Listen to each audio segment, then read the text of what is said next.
are about to witness one of the greatest events in human history. The world as we know it is crumbling before our very eyes, and the majority of the world population is not aware of it.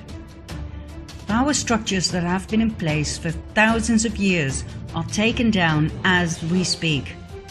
Soon we'll be shown evidence of an elite plan, so evil, so all-encompassing, that people will be shocked to the core. This documentary was made to help you deal with what's coming. Is it a good thing?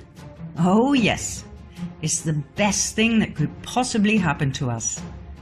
But in order to understand and process the quantum leap that we as humanity are about to take, you must understand the reality, the timeline if you wish, that we as a species were placed in. And believe me, you don't have a clue just yet. The evil I mentioned has been working behind the scenes so intelligently, so brilliantly, that hardly anyone ever noticed a thing. What I'm going to do is first of all give you a short overview of things that made me go, things that made me decide to start digging for the truth. We'll take it from there, shall we? Are you ready? Join me on a journey down the rabbit hole. Let's start with the recent forest fires, for instance in California. Did you know that these fires forgot to burn trees? That they were capable of cutting through houses? That they burn trees from the inside out? That they were able to lift cars, tilt them and smash them down? Are you sure these are ordinary forest fires? And how about this one?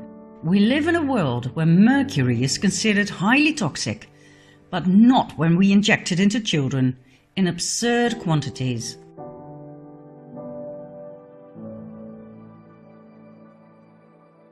No doubt you've heard about chemtrails.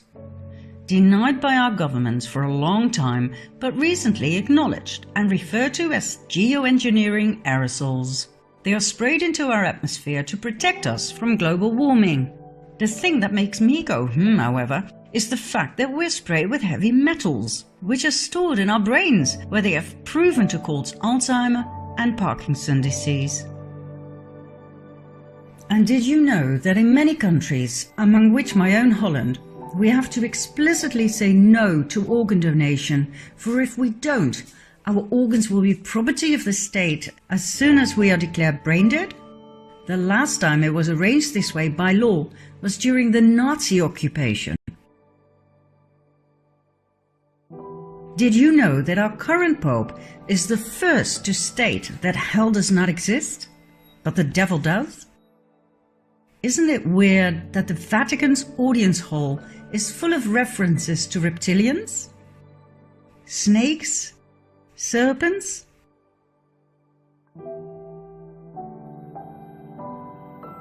Did you know the Vatican's telescope is called Lucifer? And since when does the Pope make the sign of the devil? 9/11. Whereas one bird can cause terrible damage to a plane, on 9/11 two planes managed to cut through steel. A third plane mysteriously disappeared in a building, and number 4 plunged into the earth without leaving any debris or bodies. The planes were piloted by terrorists who only had had a few flying lessons in a small Cessna.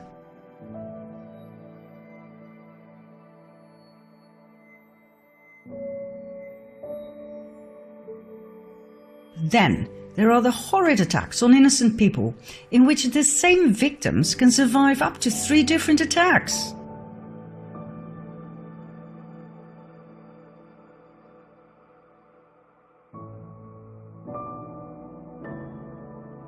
This lucky young man survived being shot in the head. All he needed was a band-aid. And thank God not all victims are people of flesh and blood.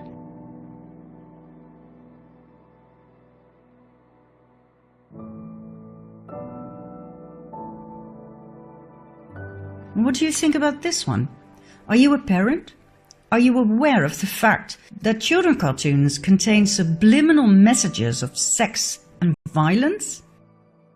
Why? Did you know that fully grown fetuses can be legally aborted in many American states? That advocates of full-term abortion state that unborn babies cannot feel pain? Whereas every doctor knows that the nervous system is the first to develop in fetuses? Is abortion of a fully grown baby not the same as murder? Okay, let's have a look at the migrant caravan. Thousands of people fled their South American homes to look for a better future in the US. The trip covered 2,000 miles in 1.5 months in order to be on time for the American midterm elections as a political statement against President Trump. This means they walked an average of 45 miles a day on flip-flops, barefoot, like this and like this. 45 miles a day? Why do Hollywood celebrities promote the use of facial creams containing the foreskin of baby boys? Do you realize that these foreskins are actually sold? That it's a trade? What's next? Drinking baby blood? Now, I'm going to give you 5 more, although I could go on forever. Counting down, number 5. Did you know that diseases such as AIDS, Zika, SARS, and Ebola are actually patented? Do you know when something is patented? When it's man-made. Man-made diseases, are you kidding me? Number 4. Your cell phone, laptop, tablet and your TV contain spyware that works 24/7, no matter whether your device is switched on or off. This means you are constantly being monitored. Each and every conversation, whether at home or at work, is recorded. Why? And by whom? Number 3. In 2018, Monsanto, known for its genetically modified seeds and crops, plus its poisonous weed killer Roundup, was bought by Bayer, a chemical giant that produces mostly poison. In other words, our food supply is now largely controlled by the producers of carcinogenic poison. Monsanto started off producing Agent Orange, a very powerful and highly toxic chemical used during the Vietnam War to eliminate forest cover and to destroy crops. But it turned out to do just a little bit more than that, causing horrific birth deformities and various types of cancer. According to experts, the fusion of Monsanto and Bayer was the perfect match made in hell. Number 2. In 2018, Hillary Clinton admitted that she deleted 33,000 emails from a private server used as Secretary of State. Not only that, she used a hammer to smash her cell phones, SIM cards and hard drives. Any further evidence that could have been used against her in a court of law was destroyed by fire that conveniently started in the office of a mansion. Did she actually get away with that? And last but not least, number 1. President Obama received the 2009 Nobel Peace Prize only months after his inauguration. Why, for God's sake? He came from nowhere and had achieved nothing at the time. In the following 8 years, he invaded 7 countries and dropped a bomb every 20 minutes. Who on earth was on that Nobel committee? The world is not what you think. And guess what all of these things have in common? They were completely ignored by the mainstream media. Not one news channel covered or questioned any of it. And just when I thought I'd seen it all, this became President of the US. I always thought there were two political sides in life, left and right. Left was for the common people, right was for the rich. But I soon found out that my ideas did not reflect reality at all. Obama seemed to have enchanted everybody, including myself, with his good looks and charms. But like I said, he invaded 7 countries. He was a Democrat, for God's sake. And Democrat Bill Clinton went from one sex scandal to the next, lying under oath and getting away with it. Maybe left and right were simply two wings of the same bird? In spite of my leftist upbringing and background and my fierce opposition against Trump, I decided to give him the benefit of the doubt. But how did he get elected in the first place? Just before the elections, WikiLeaks arose. Founded by Julian Assange in 2006, WikiLeaks is a giant online library of the world's most censored documents, obtained by whistleblowers at the highest level. Much information deals with war, spying and corruption. Now, just before the presidential elections, WikiLeaks published highly incriminating evidence of the corruption within the Clinton Foundation and the Clinton presidential campaign. So, what happened? That happened. On January 20, 2017, Donald J. Trump was inaugurated as President of the United States of America. But how did WikiLeaks obtain the evidence of the Clinton corruption? It was leaked by an employee of the Democratic National Committee, Seth Rich, who was subsequently found dead with 2 bullets in his back. Who killed Seth Rich? We will find out in the next episodes. What do we have for now? Donald Trump as President of the US. And then, out of nowhere, arose the enigma of Q.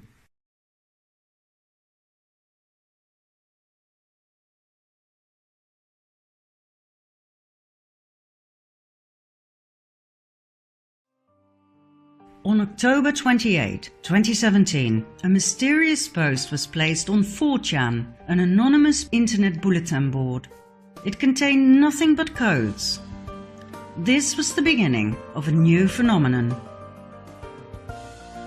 The Q posts, soon to be transferred to 8chan due to hacking, became more and more intriguing and popular among the so-called QAnons, anonymous people who are wary of the lies of the mainstream media and who've gone searching for the truth using other news outlets on the internet. I will get into the identity of Q later on in this documentary. Q communicates with the people by means of the Q posts, drops or crumbs that we, the Anons, pick up and decipher. The Q crumbs portray a better world, without wars, treason and corruption. A world after the Great Awakening. Q uses words and short sentences that keep coming back.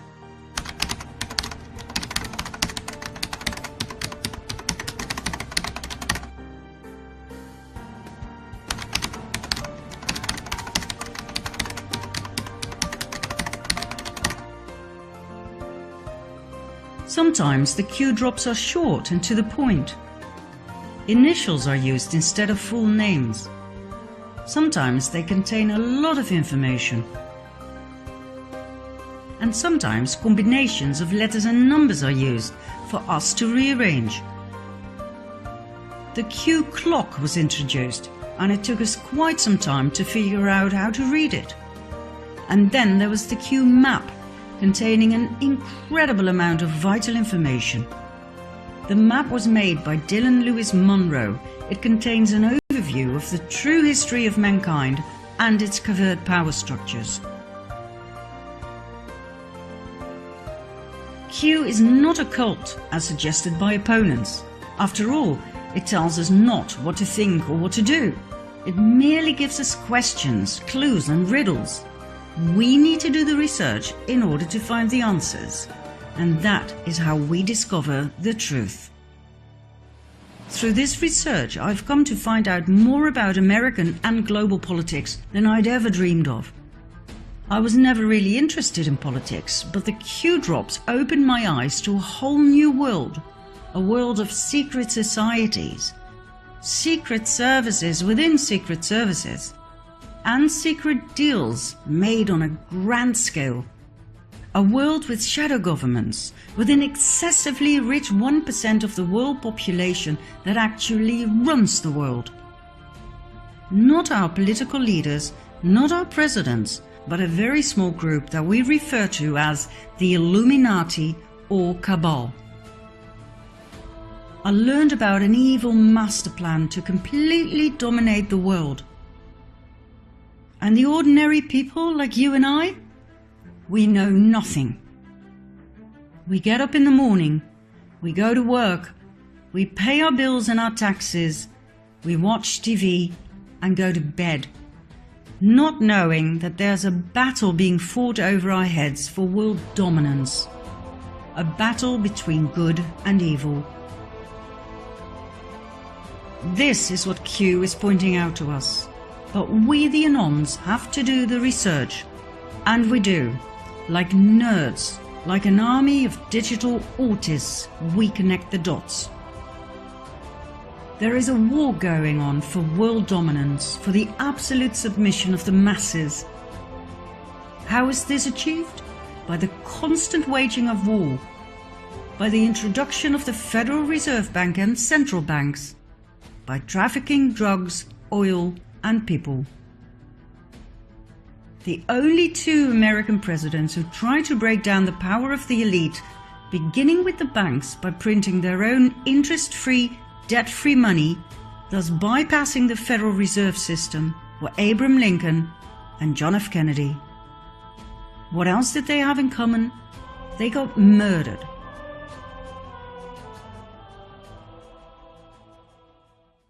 Now, why are the banks so important? What exactly is the Federal Reserve and its central banks? The Federal Reserve is the central bank system of the US, and in spite of the very misleading word federal, the Federal Reserve and all central banks around the world are privately owned. They are not government institutions.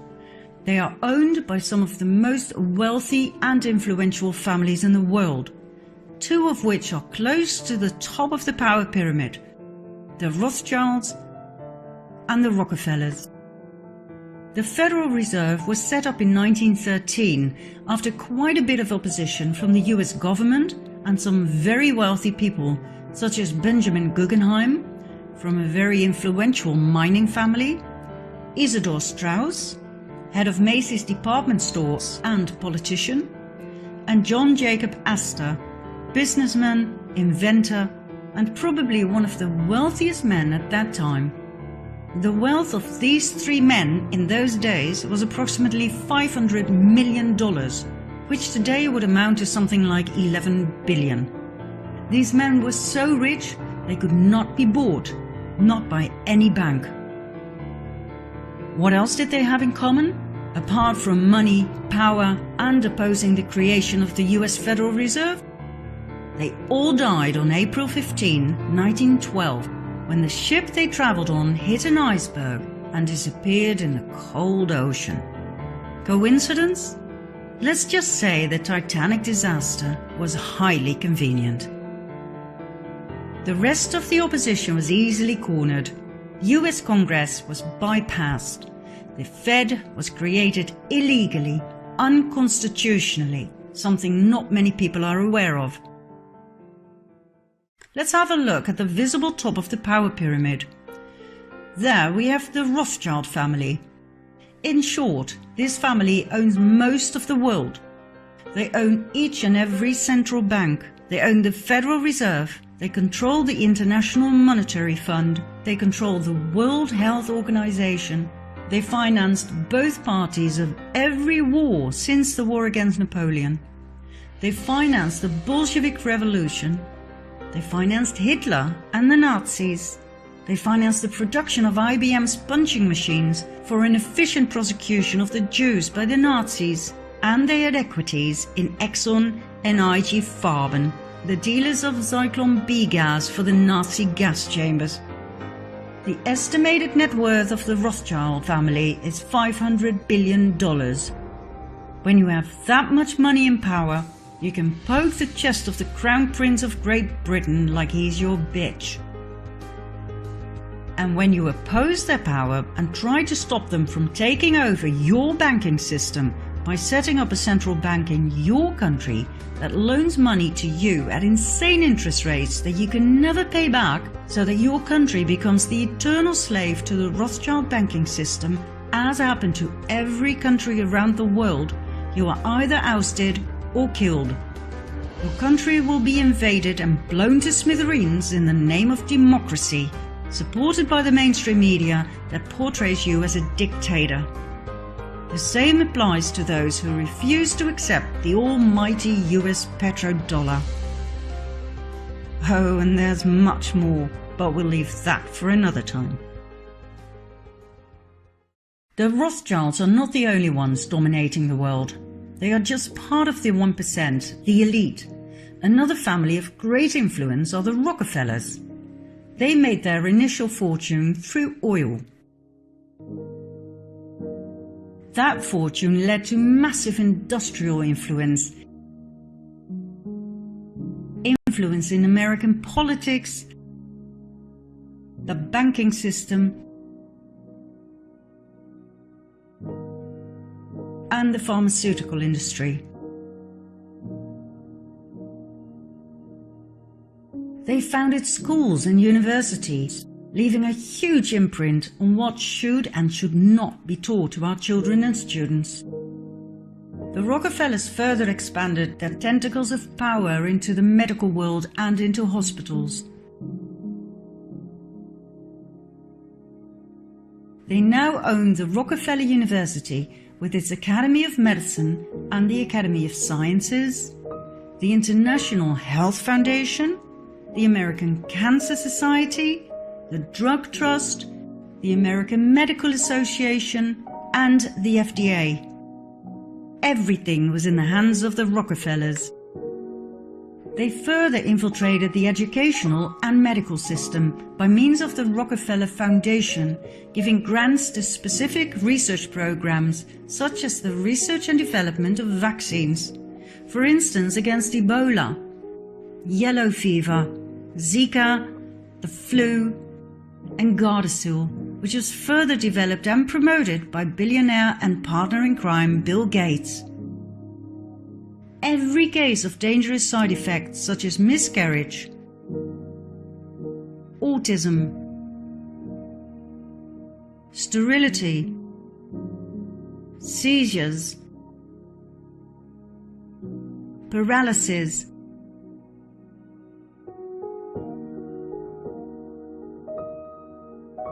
and death was brought before the FDA and cleared. And all of the above was promoted by doctors and the media, where the Rockefellers had placed their representatives at the highest levels. Even presidents assured us it was safe. All use of alternative healing was demonized and prohibited, while the treatment with drugs and the drug dependency were pushed down the political agenda. The Rockefellers were also responsible for adding the toxic chemical waste product fluoride to our water and toothpaste.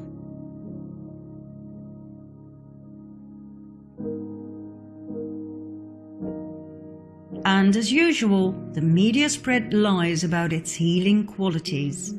No doctor or dentist ever tested its efficacy. They simply told their patients what they'd been taught at the Rockefeller institutions.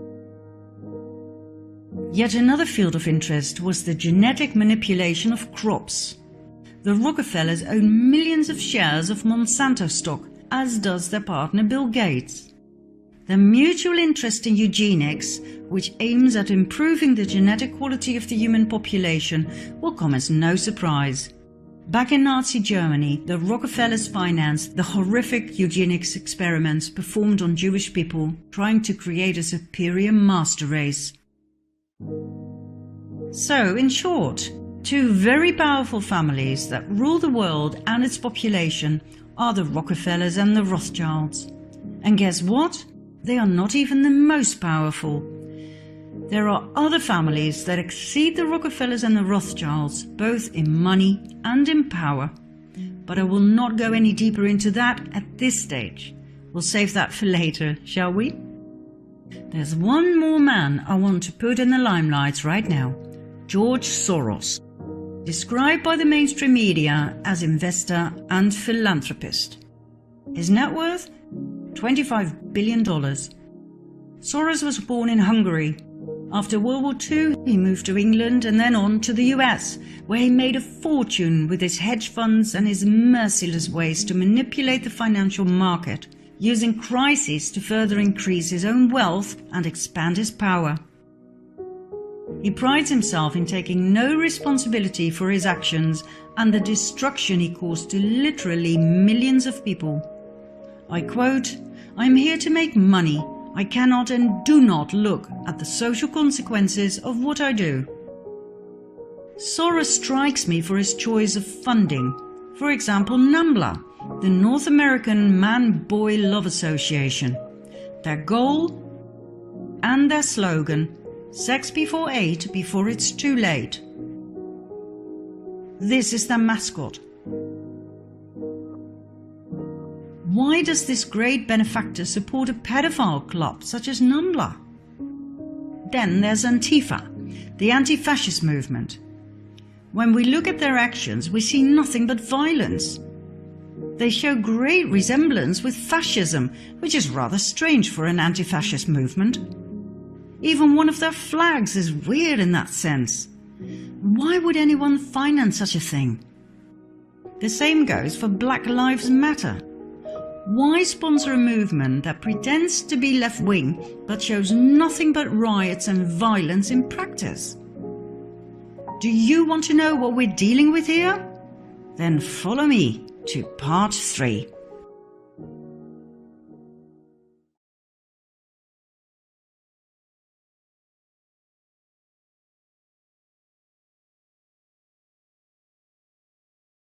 The migrant caravan that headed to the southern border of the US in April 2018 was covered by the media big time.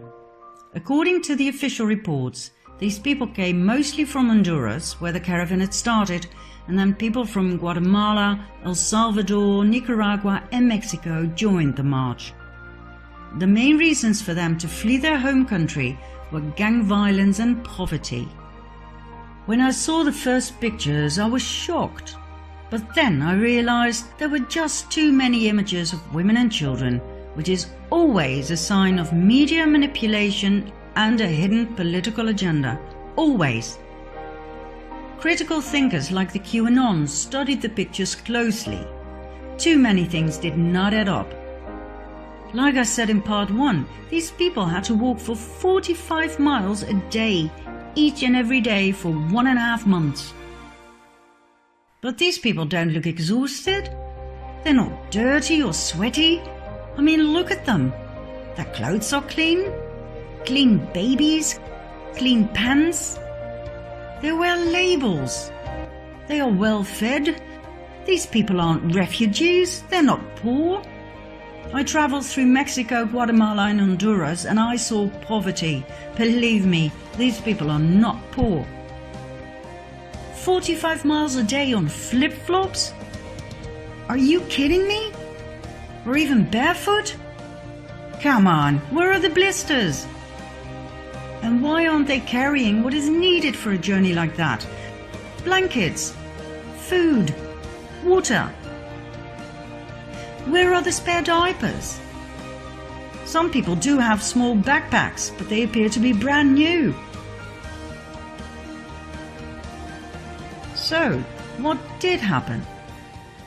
First of all, buses and vans were deployed to transport all of these people from Honduras to the US border.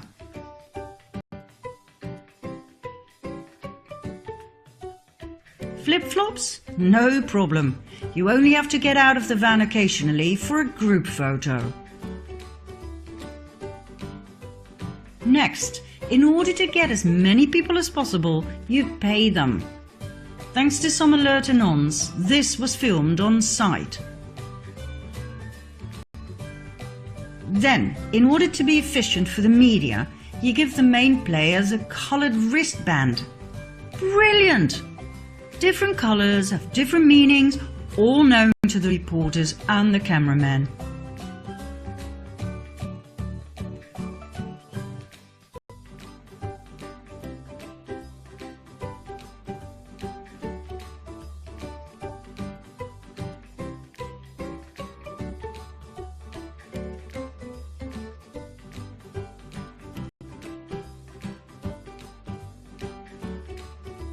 Some people overact.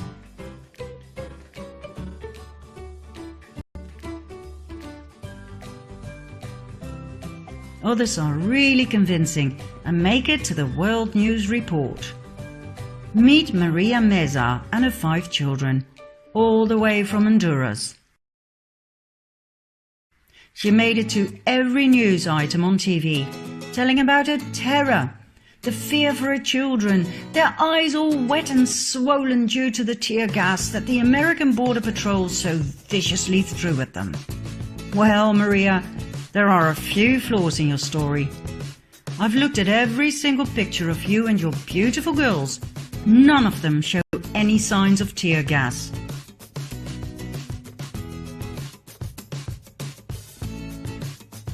This picture clearly shows that you are the only ones in action.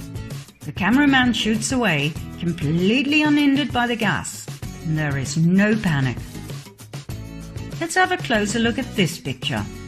Cameramen are standing in a line of smoke, yet have no problem with that. Oh wait, look! Somebody is throwing a gas canister. Is that a fellow refugee? Maria told the press that her son went back the next day to get the canister and show it to the reporters. Shame on you, America! I do hope Maria was paid handsomely, I really do, but her story sucks. The family was photographed on another day, getting out of a van for yet another day's work in front of the camera. And the tear gas canister? You can buy them at any theatre prop retailer, or you can use the police training variety. They produce white smoke, but no harm is done. I guess Trump's statement was correct. No tear gas was used on the children. The entire mainstream media coverage of this event was biased and flawed. My advice to the producers, next time, pay more attention to the details, for the anons are on to you. Refugees who walk for thousands of miles do not walk like this. Or like this. They don't wear flip-flops. They don't have brand new pink buggies. They do not polish their nails. They don't wear iron shirts. Neither do they have perfect haircuts and makeup.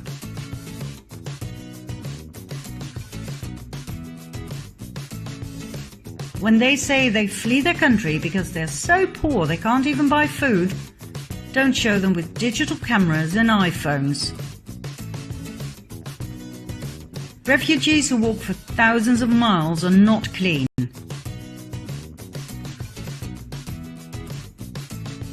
And for God's sake, pay attention to some of your supporting actors.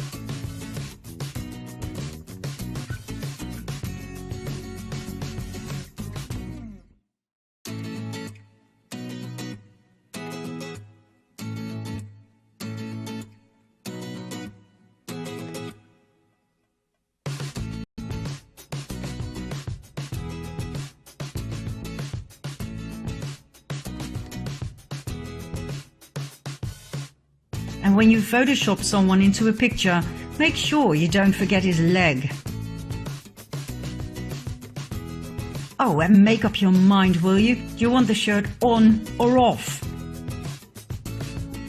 And what's with the Disney obsession?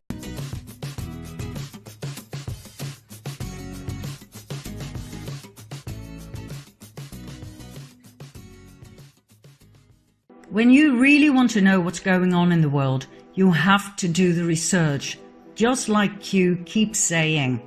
And when you do, you will see what's real and what's not. The migrant caravan was a staged event with a political motive. Who was behind it? Who financed such a great event? George Soros.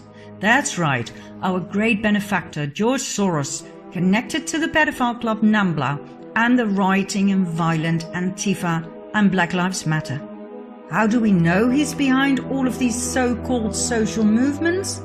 Well, it's not really a secret. According to an analysis of his tax filings, he invested $33 million in the notorious Ferguson riots alone. Soros promised everyone who participated in the massive protests $15 an hour. In the case of the migrant caravan, all they had to do was play the part of poor refugees looking for a safe haven. Money, new clothes, food, toys, and an extra bonus if you play your part well. Who'd refuse a job like that? Soros made a mistake by not fulfilling his financial promises.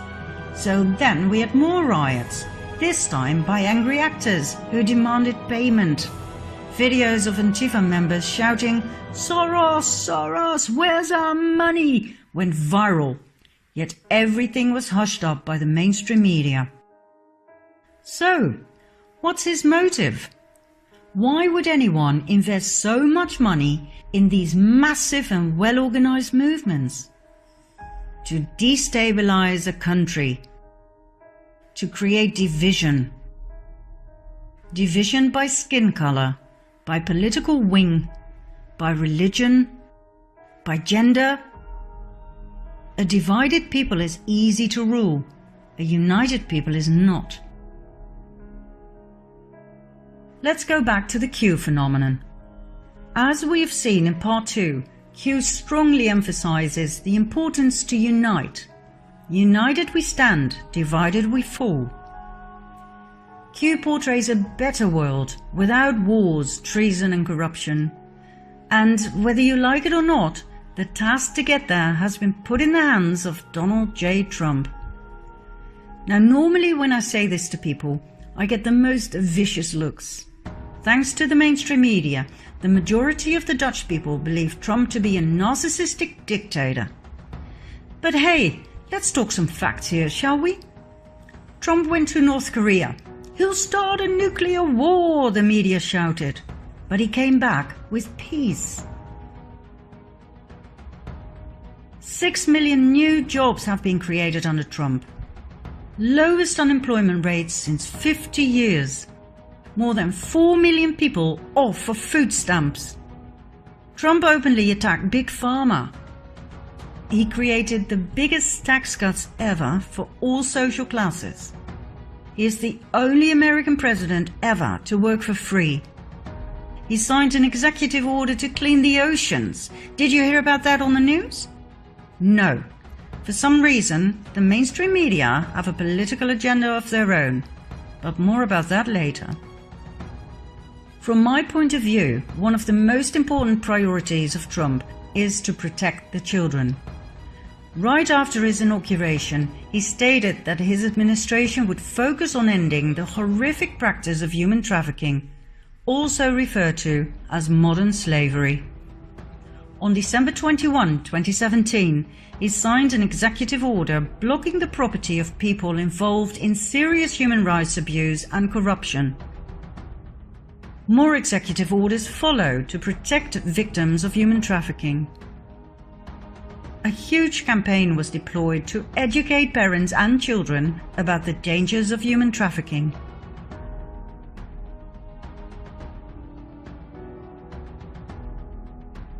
Throughout 2018 and 19, many arrests took place.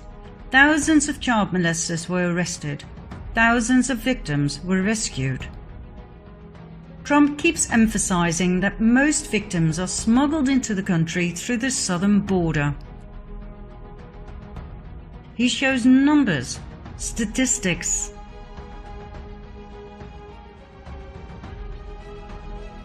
He made January Human Trafficking Awareness Month.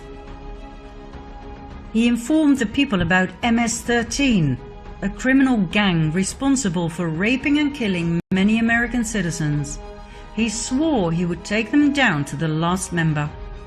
He keeps emphasizing the drugs problem and the billions of dollars plus the countless lives it costs each year. He keeps pleading for a wall, anything to reduce the drugs and human trafficking numbers as much as possible. But the mainstream media keep twisting his words, making it sound like immigrants aren't welcome. I've watched these interviews time and again, and I can assure you that according to President Trump, immigrants are most welcome, but they have to come in legally. The funny thing is, Bill Clinton wanted a wall. Obama wanted a wall.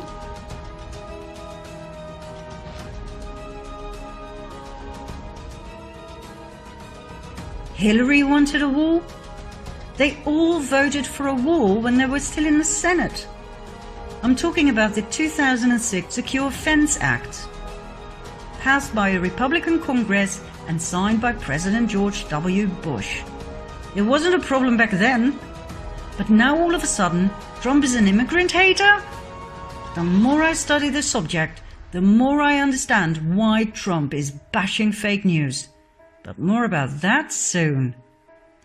Back to Trump's war against human traffickers.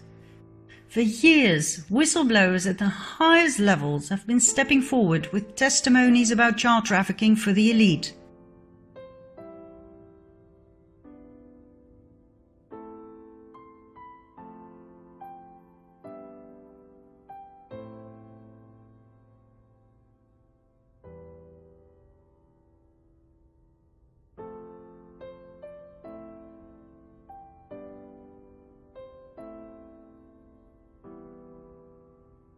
This is nothing new. It was just never dealt with. Until now. The thing is, when I talk about this in my presentations, people don't want to hear about it. They don't want to look at these pictures. Which I understand. I would rather look away as well. But that reminds me of the famous one-liner of the Germans right after World War II, after being confronted with the painful question, how could you let the Nazi atrocities happen? Why didn't you do something? The answer was always, wir haben's nicht gewusst. We didn't know. Of course they knew. It was just too painful and too dangerous to acknowledge it and to do something about it. Well, I will not look away any longer. These kids are not helped by our denial, they are helped by our action. So for God's sake, keep watching. We are the only hope they have left. Child trafficking for the elite. That is bigger than pedophilia. We are talking about a huge criminal organization kidnapping children and selling them to high-ranking officials from mayors, judges and senators to presidents and even royalty. Do you think this is far-fetched? Do you think it's just a conspiracy theory? Get ready for some conspiracy facts in part 4.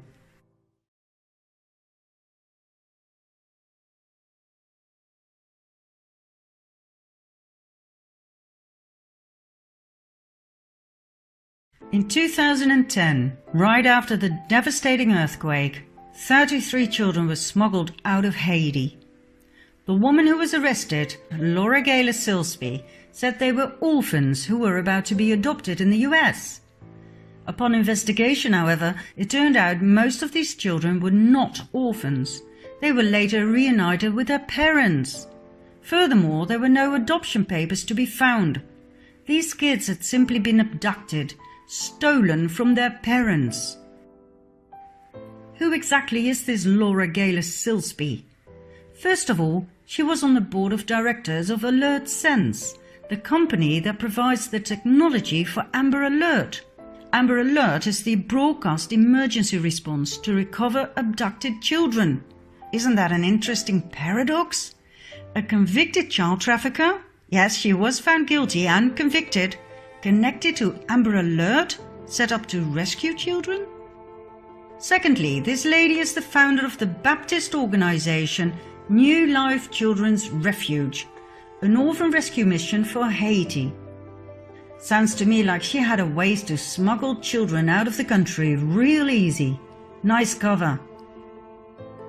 Last but not least, she's a close friend of the Clintons, who immediately paid for a lawyer, Jorge Puello, who himself is a convicted pedophile.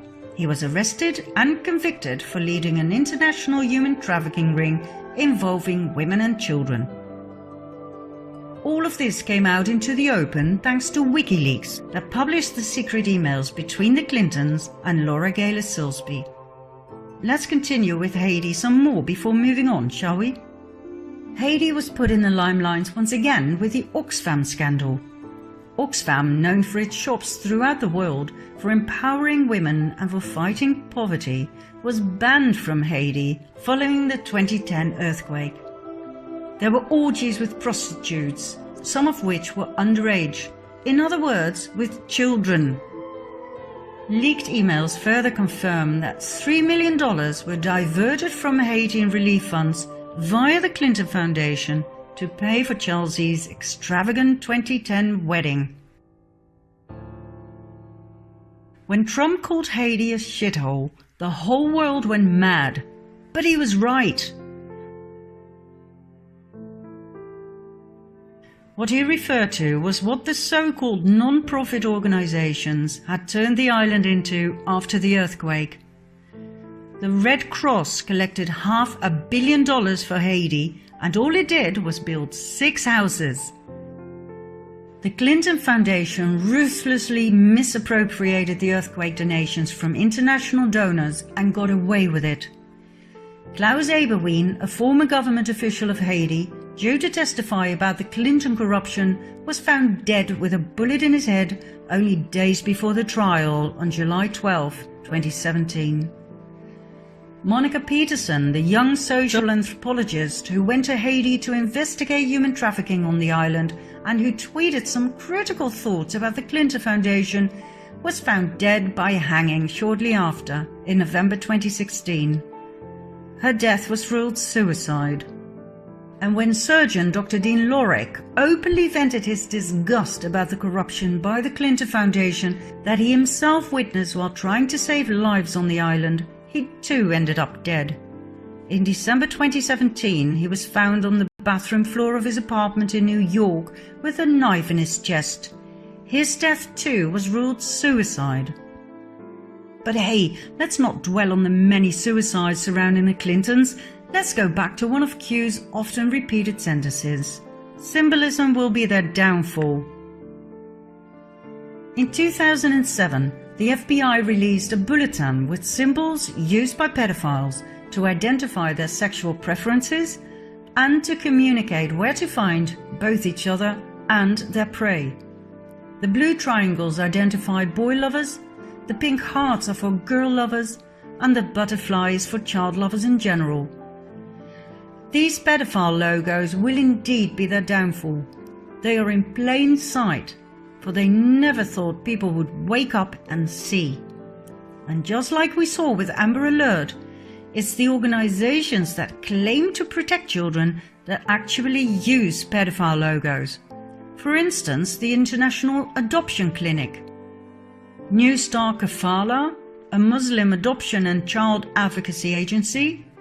This is their logo for their HOPE program, helping orphans progress emotionally. Then there's the Pacific Crest Trail Association. It changed its logo in July 2017 after the pedophile connection in the capital A was discovered by the public. Now, I'm not saying these organizations are proven pedophile dens. I'm merely pointing out the interesting choice of logo, which of course could be totally based on coincidence. This logo eerily resembles the boy lover symbol. It was used by the Pierre Elliott Trudeau Foundation, set up by the Canadian Prime Minister Justin Trudeau in honor of his father.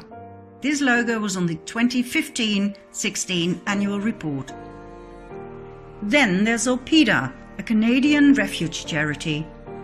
Elpida was founded by the Radcliffe Foundation, set up and owned by Frank Giustra. Now, apart from the interesting choice of logo, there are a few things about Mr. Giustra that fascinate me. First of all, he is a major sponsor to the Clinton Foundation. We're talking $100 million and more. He loved going to Haiti with the Clintons. And he founded the Boys Club Network for boys between 12 and 18 seeking connection and mentorship. His co-founder is Jim Crescenzo, a teacher from Vancouver who received an Excellence Award from none other than Justin Trudeau. Now once again, I'm sure this is just coincidence. But what is it that Q keeps saying about coincidence? How many coincidences before mathematically impossible? For someone who claims to be a decent family man, Justin Trudeau sure has some interesting friends. Take Christopher Ingvelson, a Canadian private school teacher, convicted for the possession and distribution of child porn. For many years he was Trudeau's friend and roommate. Then there's his best friend Peter Dalgleish, the world-renowned humanitarian who was caught in the act in Nepal with 2 children aged 12 and 14. He was the founder of Street Kids International and the Trails Youth Initiative program. Now, I'm sure these programs do great things for kids, but why choose pedophile logos? And why are so many set up by registered and convicted pedophiles and sex offenders? I mean, if you're a pedophile, wouldn't it be great to have your own child protection program? To have access to all those lovely children to pick from? Mind you, these children often come from troubled backgrounds. Some have criminal records. Many suffered from neglect and abuse in early childhood. Easy prey, and no concerned, loving parents to protect them. I mean, look at CPS, the Child Protective Services, exposed in 2007 for legally kidnapping and selling children for adoption out of foster care. The lady who exposed them, Congresswoman Nancy Schaefer, was murdered in 2010. Now back to Trudeau's interesting best friends. Here we have Ben Levin, former Deputy Minister of the Ministry of Education, arrested and convicted in 2013 for making and distributing child pornography.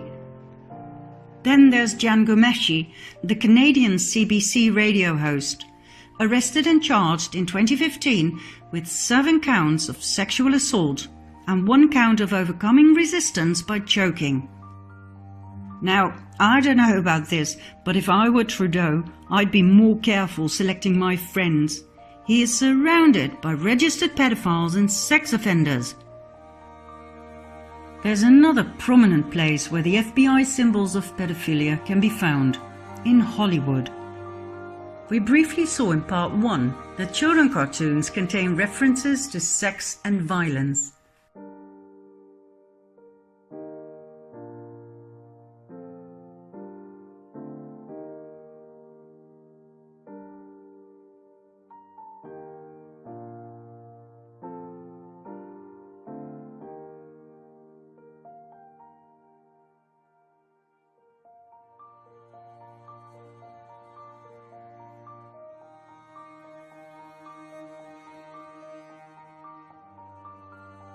Doesn't that make you wonder who Walt Disney really was? Why are children exposed to Illuminati symbols, such as pyramids and the all-seeing eye, time and again?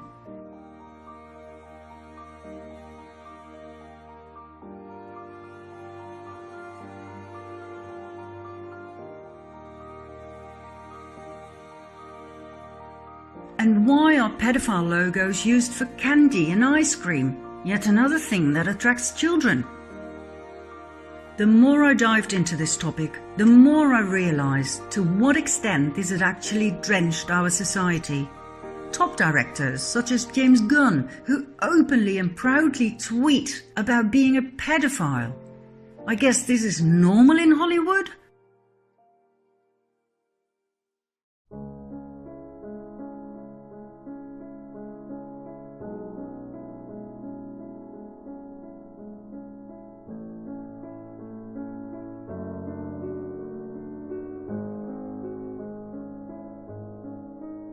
He was fired over these tweets, rightly so one would think, but only a few weeks later he was back at work.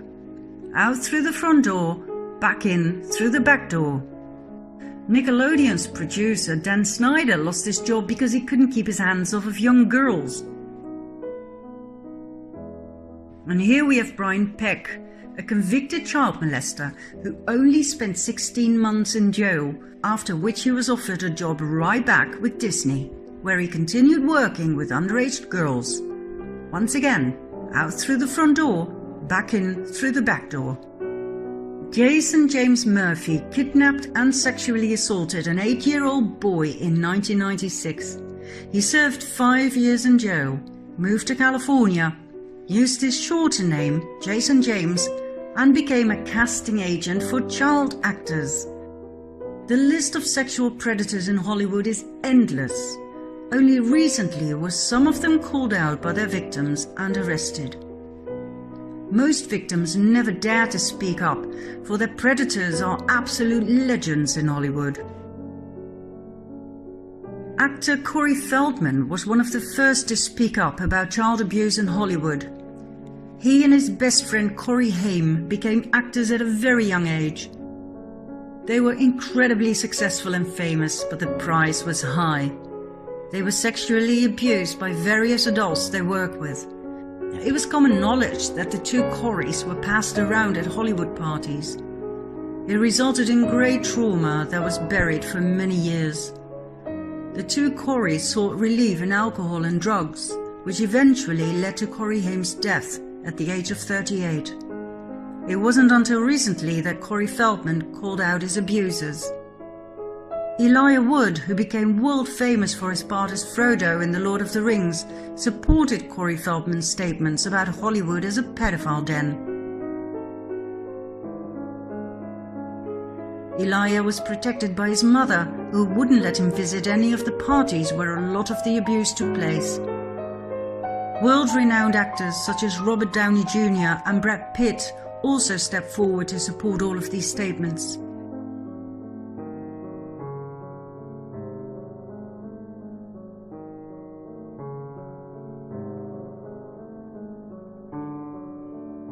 If you think that sounds crazy, wait till you hear Mel Gibson. The world-famous megastar, both as actor and producer, was blacklisted by Hollywood for stating that Hollywood is a den of parasites who feast on the blood of kids. He took it a whole lot further. Read for yourself.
Could this be true?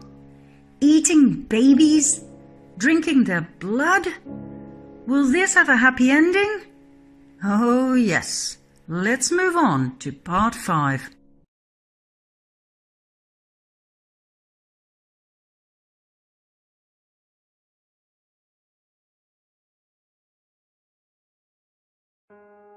In part 1, we briefly looked at the sexualization of children and the normalization of pedophilia in our society.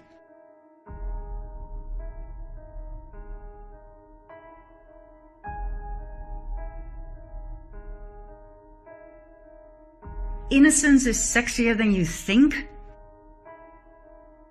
And what about this clothing store called Sweet and Sexy Kids? What the hell is sexy about kids? At an academic presentation at Cambridge University in June 2018, it was actually stated that the majority of men are probably pedophiles and that pedophilic interest is normal and healthy.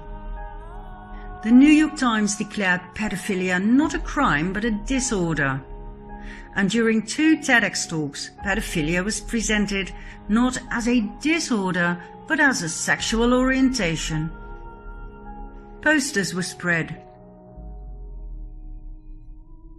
And Cosmopolitan magazine published an article by the hand of a young woman who became her father's lover.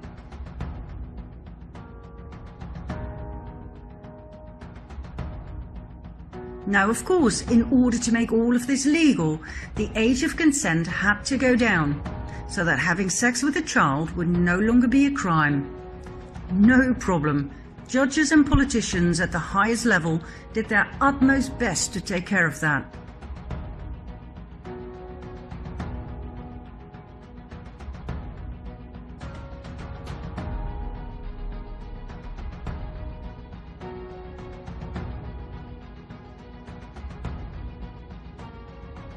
Not many people know that Patricia Hewitt was General Secretary of the NCCL, later known as Liberty, which was affiliated to PI, the Pedophile Information Exchange. Then there's former British Prime Minister Theresa May, who thinks pedophiles should be allowed to adopt children too. When you study the patterns of this topic, it seems there is a larger plan behind it all. Why is it so important to legalize pedophilia? Why is having sex with children so important? Any psychologist can tell you how harmful it is for children to have sex at a young age, and that consent is a very dangerous concept, as pedophiles often tell their children they are simply demonstrating just how much they love them. Sex is then confused with love. The child cannot comprehend the subsequent feelings of pain, shame, anger and fear. The secrecy put upon them is hard to deal with. All of this results in great trauma. Why then would a society push pedophilia down our throats? Bit by bit, step by step, normalizing it so that we grow to the idea instead of reject it. Why create a society of traumatized people? Why are pedophile logos used in children cartoons, Disney movies, candy and ice cream, child protection centers, adoption agencies, in business and in politics? Meet Sheila Jackson Lee, member of the House of Representatives, proudly wearing her young boy lover ring. What is going on here? Let's follow a lead. Check this out. This still image appears in a video clip of a band called Sex Stains, and this is where it gets interesting. They played at Comet Ping Pong, a restaurant in Washington, D.C. Best known for its pizzas, ping pong tables in the basement, high-profile clients such as Hillary Clinton and the Obamas, and a conspiracy theory called Pizzagate, more about which in a bit. Meet the owner of Comet Ping Pong, James Achilles Alefantis. When Alefantis started his restaurant in 2006, he didn't have much, according to himself. Yet in 2012, only 6 years later, he was named as one of the 50 most powerful people in Washington, D.C. That fascinates me. You don't become that powerful by running a pizza place. So, who exactly is James Alefantis? He portrays Comet Ping Pong as a family-friendly restaurant, yet his tweets and those posted on his Twitter account are controversial to say the least.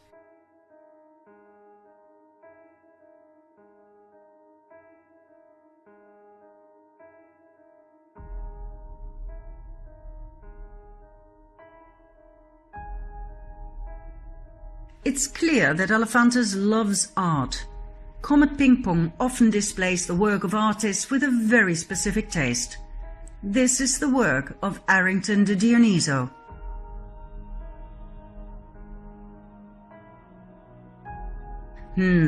Not a big Trump fan, huh? Why is this on the walls of a child-friendly pizza place? Alefantis loves a good party. Now here's a picture he wishes he never posted. Meet his party friend, Miss Summercamp. What else? He had a love affair with David Brock, political consultant and founder of Media Matters for America, a progressive research and information center dedicated to comprehensively monitor, analyze and correct conservative misinformation in the US media. In other words, an organization for censorship. Brock's Media Matters received $1 million from none other than George Soros back in 2010. Brock also founded Correct the Record with the sole purpose of censoring all negative reports on Hillary Clinton on social media. Censorship once again. So, James Alefantis is definitely a lead we must follow. What else do we know about him? He is best friends with the political top of the US. He is closely connected to the Podesta brothers, John and Tony Podesta. John Podesta is quite a hotshot in American politics. He was White House Chief of Staff to President Clinton, Counselor to President Obama, and Chairman of the 2016 Hillary Clinton presidential campaign. Tony Podesta is a political lobbyist and art supporter. He and his ex-wife Heather collect the work of, for instance, the Dutch artist Margie Geerlings.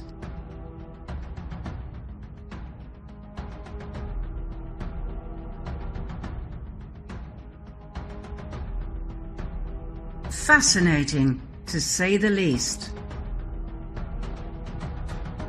They are also great admirers and buyers of the work of Patricia Piccinini.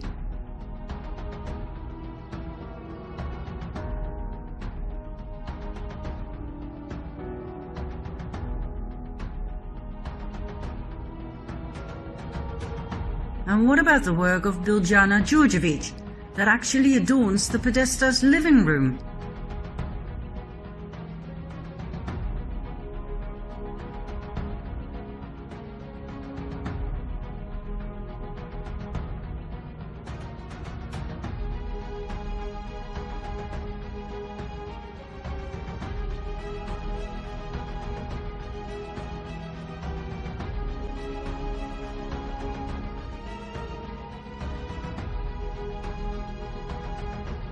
This is Louise Bourgeois. Her work is prominently present in Tony Podesta's mansion.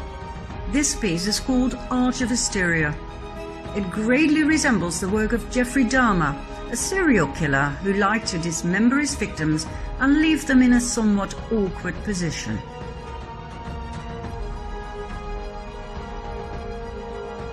And then there's the most interesting work of Kim Noble, a survivor of severe trauma in early childhood, which left her with 13 alter personas.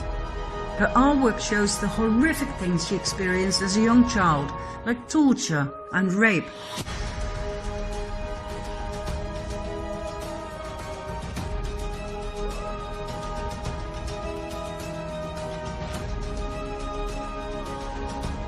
Her work was exhibited in Comet Ping Pong, our child-friendly pizza place. Now, I don't know about you, but this makes me sick as a dog. The more I study Pizzagate, the more I realize this was quite likely conspiracy fact, not theory. What kind of a pizza place exhibits naked, abused, tortured, raped, and even dead children on its walls? What kind of man becomes one of the most powerful people in Washington, D.C., serving pizza? How come the political top of the US, the Podestas, the Clintons, and even Obama, President of the US at that time, how come they all want to spend time with a sick perv like Elephantis? I think I know. For a while I thought the name Elephantis was fake. This man was way too powerful to come from an ordinary family. Could Elephantis be a French bastardization of J'aime les enfants? I love children? But then some anons pointed out he could well be a Rothschild. After some digging, I came across an interesting twist in a Rothschild family tree, starting with Evelyn Achille the Rothschild. His middle name kinda gives it away, doesn't it? He was born in Buffalo, New York in 1886 and died in World War I in 1917. 2 years before he died, his illegitimate son, Louis George, was born. But as he wasn't married, his son inherited the name of his mother, Elephantis. The boy grew up and married Helen Rapaz and had 2 sons, one of which is Achilles Louis Elephantis, the father of our very own James Achilles Elephantis. His mother's name is Susan Reed Shoemaker. So, his middle name, Achilles, takes him all the way back to his great-grandfather and even further back to his great-great-grandmother, the Italian Marie Perugia. Her father's name was Achille Perugia. In short, James Achilles Elephantis is a real, genuine, full-on Rothschild. That explains his power and his friends. It explains his close proximity to the Clintons, just like his uncle and aunt, Evelyn and Lynn de Rothschild. So, are we to believe that our political leaders simply enjoy pizza and sick art? Is that it? What is it with pizza anyway? Why is it so sexualized?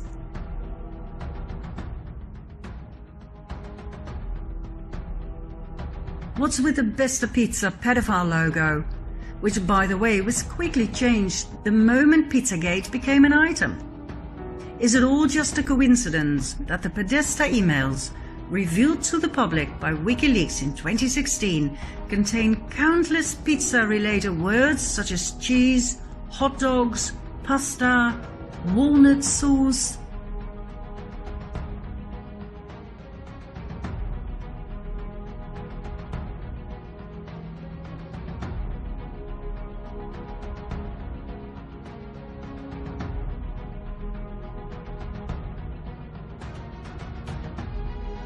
When you actually know what those words mean, which is common knowledge in the sex industry, these emails suddenly become shocking.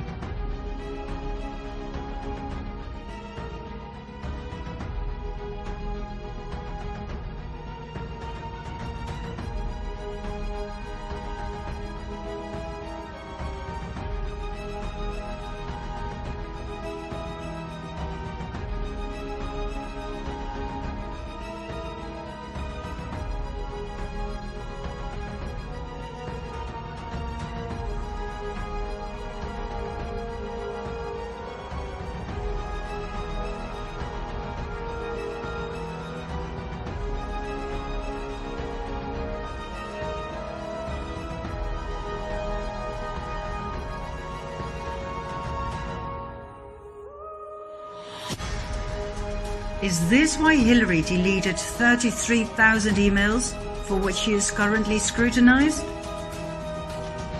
Does that explain what Obama meant when he ordered $65,000 worth of hot dogs and pizza flown in from Chicago to the White House in the middle of the night for a private party? Is that why Hillary emailed Obama warning him he needed to be more careful next time? The hot dogs can come, but if you make a spectacle out of it, that will be our downfall. And I think it would be wiser to restrict this activity to our predetermined locations. Really? For a few hot dogs?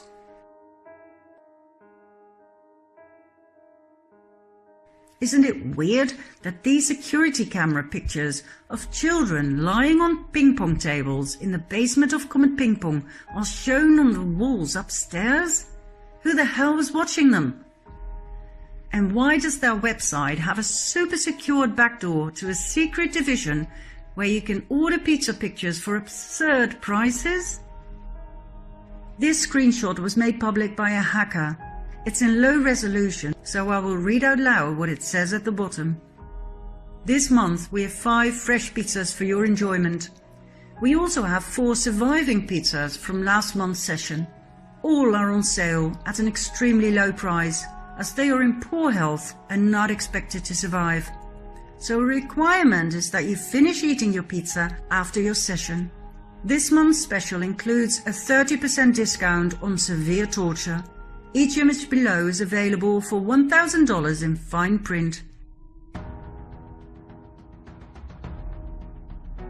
Why are they talking about kill rooms, murder, and rinsing it off when you're done?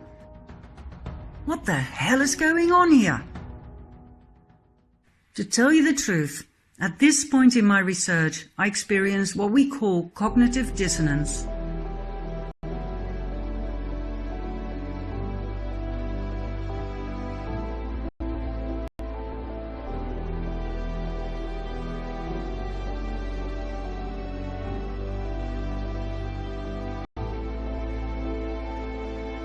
What I'd found out was so contrary to my belief system that I wanted to dismiss my discoveries. It just could not be true that the people we trust, the ones we vote for, were so evil. I simply could not handle the facts. How could people so charming and intelligent be part of a child trafficking pedophile ring where children were tortured, raped and killed for pleasure? Or, as I would later find out, for something even more horrific?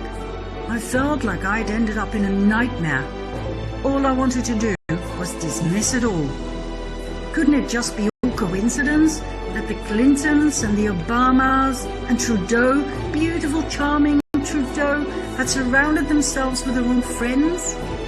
If their friends are all pedophiles, that doesn't mean they are, right? And maybe they don't even know about their friends' sexual preferences? I mean, I know Bill Clinton's healer, the Brazilian John of God, was recently arrested for keeping sex slaves whom he made pregnant time and again. I know he admitted to selling the babies for thousands of dollars and killing the slave mothers after 10 years of giving birth. I know the main whistleblower in this case suddenly died a suspicious death, but come on! How could Bill Clinton have known? And I know he went to the private island of convicted pedophile Jeffrey Epstein. I know he was on the passenger list 26 times, together with other sex offenders like Kevin Spacey, who was recently arrested for multiple rape accounts, among others with young boys. But that doesn't make Clinton a sex-raging animal, right? I know he was investigated for the rape of a young boy by Jenny Moore, a former police officer who informed the FBI and the Department for Homeland Security, after which he suddenly died in a hotel room. But that doesn't make Bill Clinton a murderer, does it? I decided to do more research. I needed more supporting evidence. I went back to the artwork. I was intrigued by the bathroom or swimming pool or whatever it was. Where was it? When this appeared on 8chan, I knew I was on the right path. Not just me, but thousands of Anons searched for it and found it. It actually existed. Do you want to know where it is? Come with me to part 6.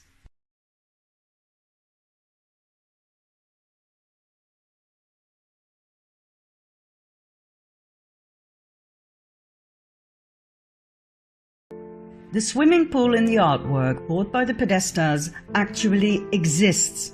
It is the subterranean swimming pool at Biltmore Mansion in Asheville, North Carolina. This was the home of multimillionaire Gloria Vanderbilt, who recently passed away at the age of 95. Here we have Gloria and her 2 sons, Anderson and Carter Cooper. Carter committed suicide when he was 23. Anderson is a well-known news reporter for CNN. Why does Gloria's swimming pool appear on paintings of tortured children? Is it a coincidence that the little boy so strongly reminds me of Anderson Cooper, Gloria's son? Could there be a connection between her swimming pool and the entertainment with young children for the elite, as mentioned in the infamous Podesta emails? Anderson Cooper, son of Gloria Vanderbilt, world-renowned and award-winning reporter for CNN. He was caught overdoing it from time to time, making things look much worse than they actually were. But hey, maybe he's just a bit of a drama queen. At least it led to some funny responses on social media.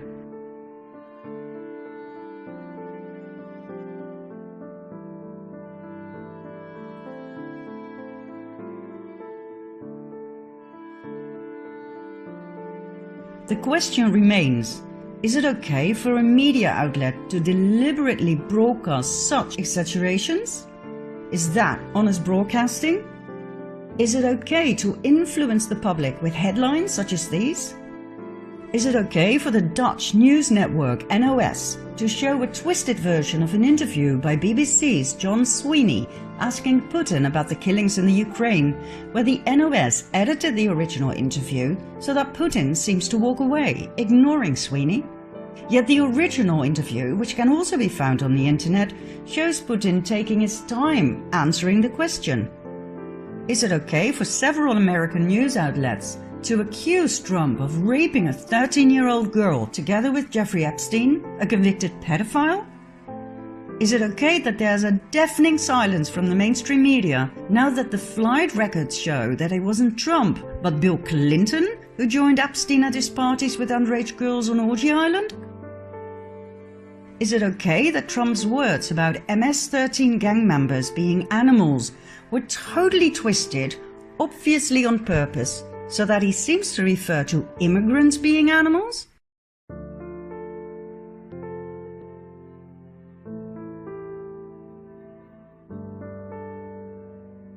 Do you remember the little boy from Syria, sleeping between the graves of his parents? That too was staged and broadcast on purpose as to manipulate the people into yet another war. The boy was paid to lie there. I don't know about you guys, but this is not okay. It's not okay to fake white helmets saving a wounded man right after a bombing, only to have a selfie taken. That's deceit.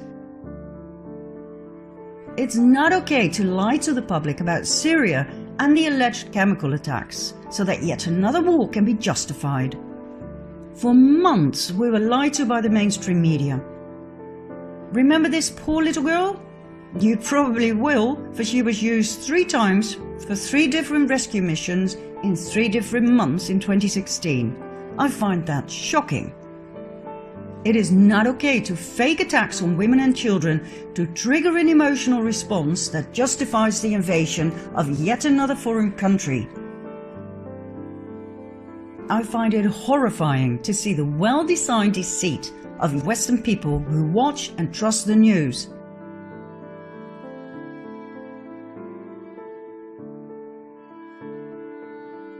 Do you remember this one?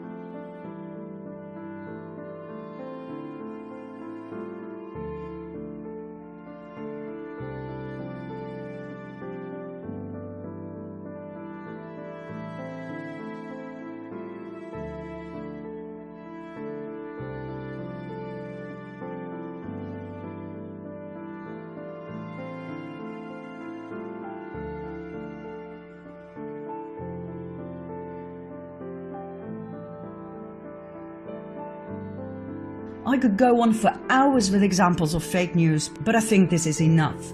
For now at least. I'll give you 2 more to digest. In 2015, during a presidential rally, Trump imitated reporter Serge Govaleski, whom he had caught lying. It concerned an article from 2001, in which Govaleski wrote about people cheering the fall of the Twin Towers. When Trump quoted the article in 2015, Govaleski backed out, saying he didn't remember writing the article. Well, The article could easily be found on the internet, and Trump called out Kowalewski for his lie. But the mainstream media seized the opportunity and used these headlines: "Trump mocks the disabled."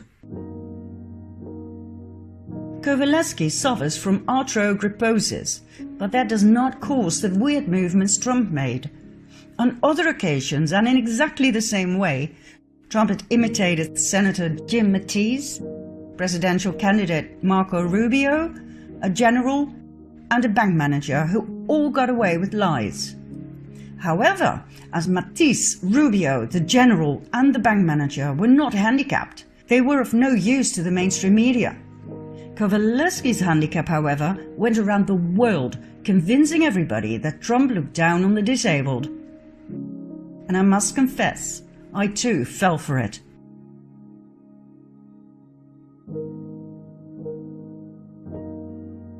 Then, last but not least, for 2 years the mainstream media kept pushing the liberal agenda on Trump and the alleged Russian collusion, whereas on March 23, 2019, the Mueller investigation officially ended and nothing was found. After 2 years of doing everything they could to take Trump down, they found absolutely nothing. Trump was cleared, yet the mainstream media kept repeating, "Something has to be wrong with this president." Trump's official innocence is completely hushed up, just like they didn't say a word about the countless pedophiles that were arrested under Trump. Total radio silence. From the beginning, Trump has been warning us about the mainstream media as the #1 enemy of the people. And the more I study the subject, the more I understand that Trump is actually correct. The mainstream media uses its power to steer the public into a desired direction. The spreading of disinformation is nothing new. Back in the early 1950s, the CIA set up Operation Mockingbird, a large-scale program in the US with the sole purpose of manipulating news media for propaganda purposes. Leading American journalists were recruited into a propaganda network. In other words, the Secret Service determined what was going to be on TV and in the news.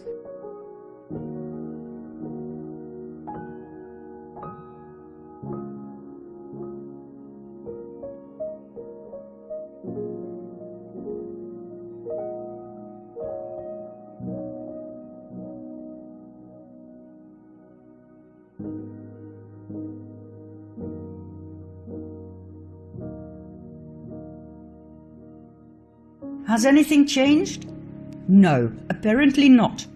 German whistleblower Udo Ulfkotte, high-profile journalist for the Frankfurter Allgemeine, stated in front of the camera that he felt deeply ashamed to have consistently lied to the public for over 25 years.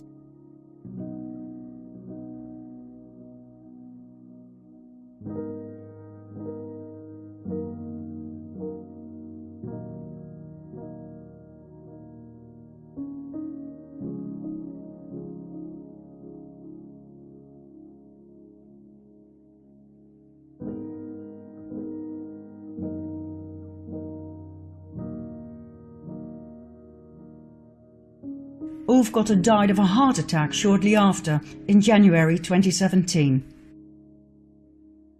The illusion of choice. We think, there are so many channels, how could they all be in on it? Well, that's easy. This shows you who owns whom. Do you see it? There are only 4 companies. CBS seems to be independent, but is owned by the same billionaire as Viacom. When you give people the illusion of choice, they believe they are free.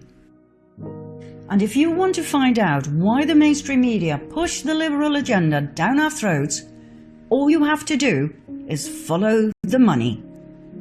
Who paid major contributions to Hillary Clinton to support her work and the liberal agenda? That's right.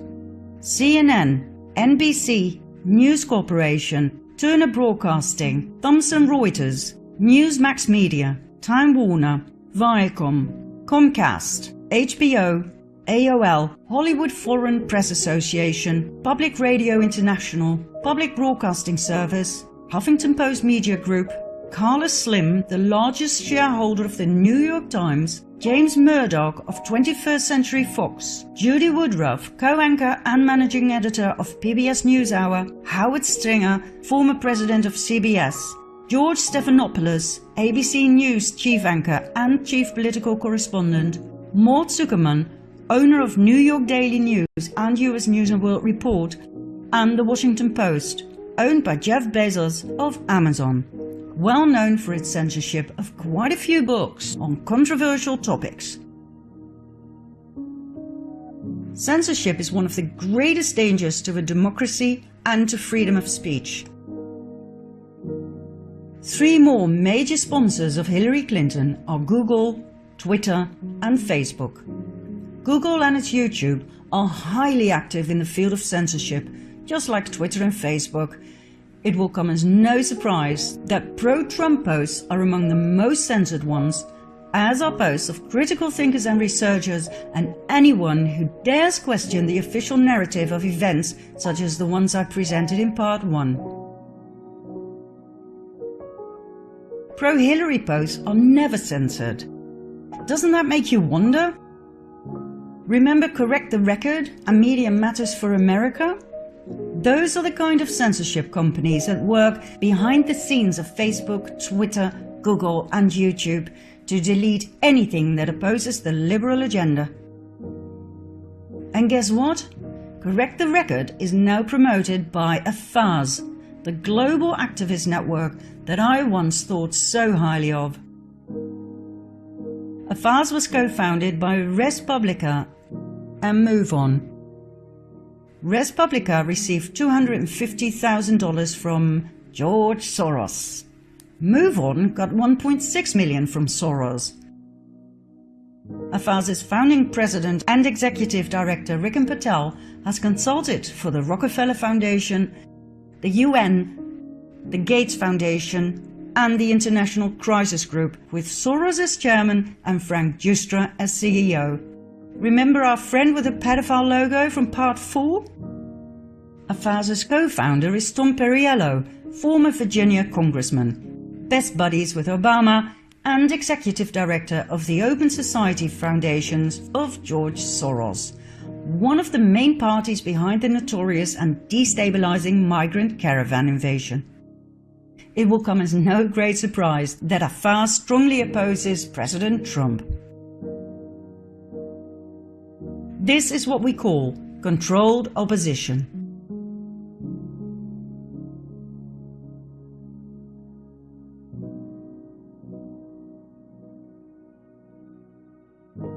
Like I said, censorship is dangerous. The so-called fact-checkers are dangerous.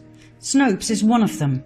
Set up by a couple from San Fernando Valley, David and Barbara Mickelson. The couple fell out. Barbara accused David of spending 98 grand on prostitutes, which is probably true as he divorced Barbara and married call girl and porn star Elisa Young, aka Erin Abrin, who is now Snopes' administrator. Snopes' only fact-checker is Kim LaCapria, also known as sex and fetish blogger Vice Vixen. That, my friends, is fact-checker Snopes. There are no researchers, no investigators, no lawyers, no documents to support their findings, and they are strongly politically biased. Yet they are generally accepted as fact-checker. I find that most shocking. Do you get the picture? Operation Mockingbird never ended. John Podesta, one of the key suspects in the Pizzagate scandal, got his own column in the Washington Post, writing about politics and policies. How the hell is he supposed to give an objective view of Trump, his worst enemy?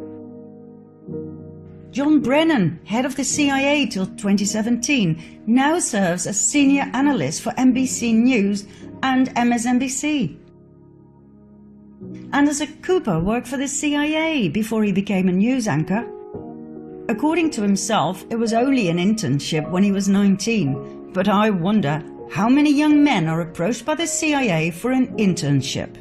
Anderson did not even have the proper education to be offered a job, yet in no time he became the face of CNN. The Secret Services still decide what the people are supposed to think and believe. If they want to invade yet another country, they will use the mainstream media to make you believe that that particular country needs to be freed of a terrible dictator who kills his own people. The real reason for the invasion will quite likely never be known to the public. It'll probably have to do with oil, or the installment of yet another Rothschild bank. But hey, who cares? It was in the news that they freed those poor people from their dictator and that democracy was bestowed upon them. And if it's in the news, it's true. End of story.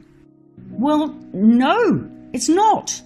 If the media coverage is controlled by secret services, it seems only logical to me to focus on the things they refuse to cover or ridicule. Number one topic that comes to mind? Pizzagate. Debunked by the mainstream media like nothing else. Let's continue with a bit of additional research in part 7.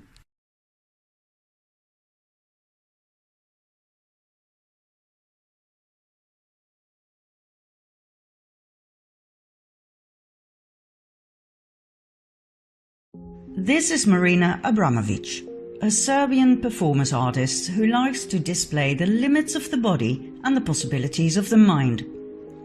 She pioneered a new notion of identity by focusing on confronting pain, blood and physical limits of the body. Let's have a look at her work.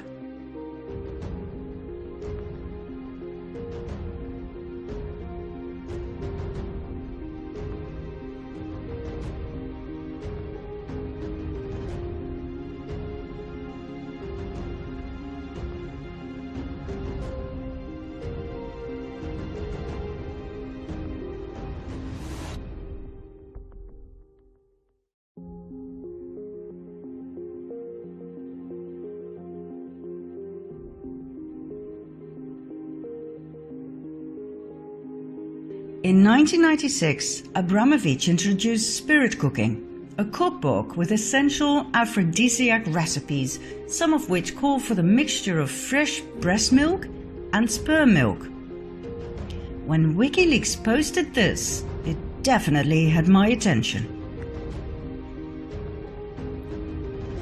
Spirit Cooking later took on the form of dinner party entertainment for her donors and friends. The link to cannibalism is obvious.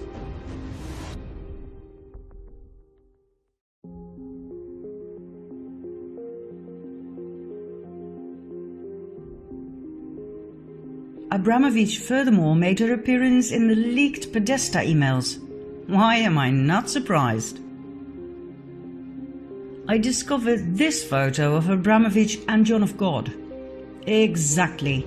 The very same Brazilian healer who was recently arrested and charged with multiple accounts of abduction, abuse, rape, child trafficking and murder. The very same personal healer of Bill Clinton. This picture is particularly interesting for the Dutch viewers. Before Willem-Alexander became King of the Netherlands, his mother Beatrix was on the throne. She frequented Abramovic's performances. On this particular occasion, she wore a brooch that seems to be a pizza slice. Now this may be far-fetched, but let's see.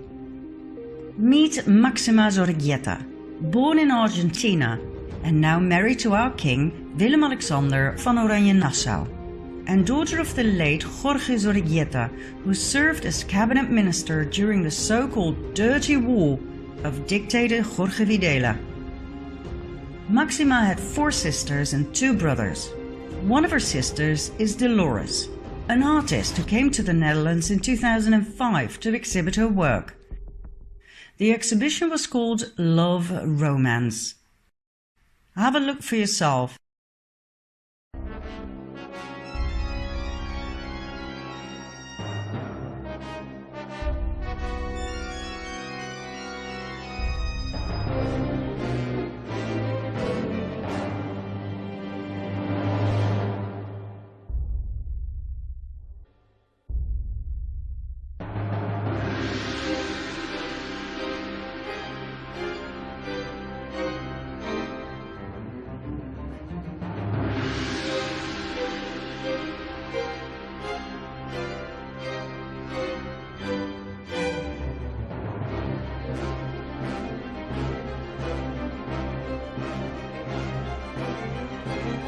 Is it just me, or is this insane?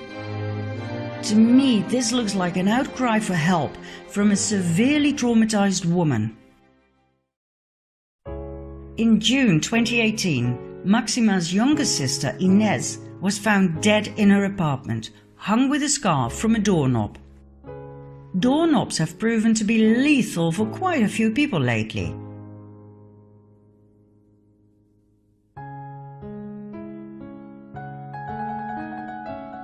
In other words, not suicide, but murder. Was Inez Sorreguieta about to spill the beans on the cabal? Is that why she was silenced? Could this be true? Let's have a look at some other doorknob victims. Number 1. Lorraine Scott, fashion designer and former girlfriend of Nathan Rothschild, one of the world's most wealthy families. According to a longtime lover, Mick Jagger, Lorraine was not suicidal. Number 2. Chris Cornell, lead singer of the rock band Soundgarden and Audioslave. According to his family, he suffered from depression due to being sexually abused as a child. He and his wife founded the Chris and Vicky Cornell Foundation to support children suffering the consequences of abuse and neglect. He and his best friend, Chester Bennington, were working on exposing an elite pedophile ring. Cornell was also the main financial backer for the documentary The Silent Children about child sex trafficking. After he died, the project was cancelled. According to his family, Cornell was not suicidal at the time of his death. Interesting detail contradicting the suicide theory was the blood on his head and on the ground. Was Cornell killed by a stroke on the head and strangulation by means of his exercise belt? Number 3. Chester Bennington, best friend of Chris Cornell and lead singer of Linkin Park. He died 2 months after Cornell. Bennington also suffered from depression due to being sexually abused as a child by a friend of the family. According to some sources, that friend was John Podesta, key player in Pizzagate. And when you look at the striking resemblance, Podesta could well be Chester's biological father. When Chester was 9 years old, his father abandoned the family after finding out the boy was not his son. Was Podesta both the pedophile family friend and the biological father of Chester Bennington? Is it a coincidence that the logo of his band looks like a broken version of the young boy lover symbol? Number 4. Tim Bergling, aka Avicii, world famous Swedish DJ, musician and record producer. According to the first news about his apparent suicide, Bergling was said to have hung himself from a doorknob. Later on, the narrative was changed into self-inflicted cuts with a broken wine bottle that led to heavy and lethal bleeding. It took almost 2 weeks for this official narrative to be published. Bergling's 2015 video clip For a Better Day clearly and shockingly shows child sex trafficking.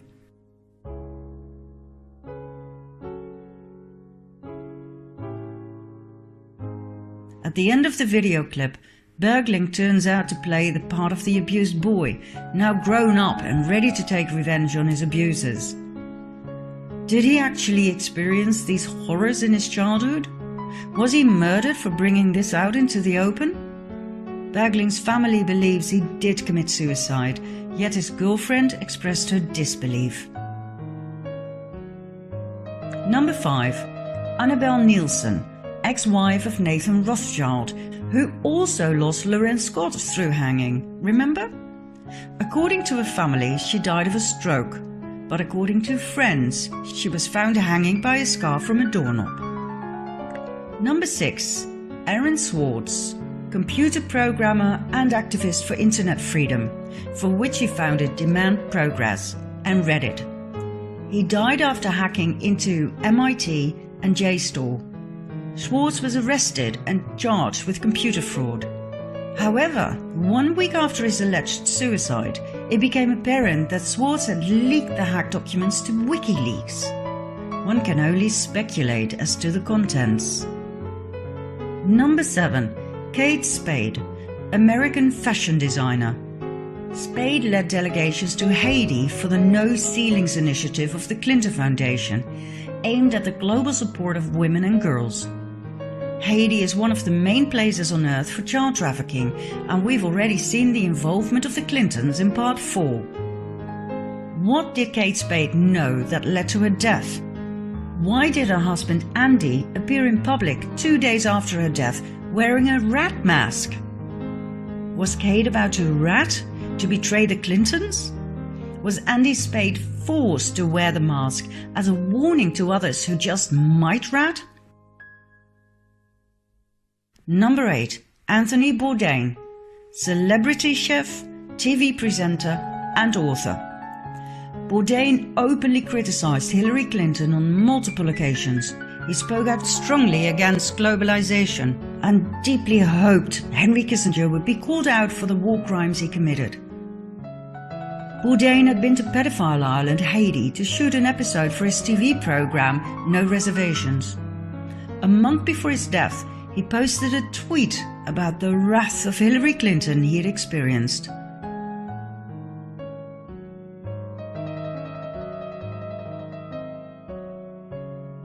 Followed by this one, even more outcalling.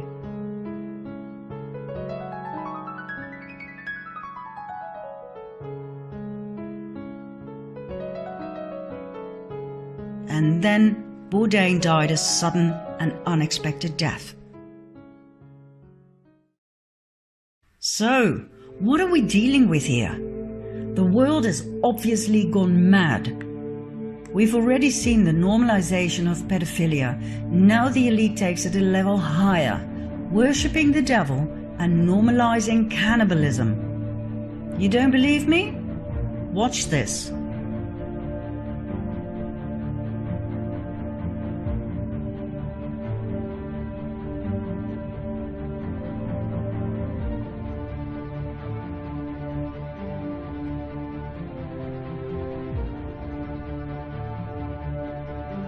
Is this really the sign of the devil? Oh yes. Meet Anton LaVey, founder of the Church of Satan, giving the exact same sign. The same Church of Satan Chelsea Clinton is so fond of.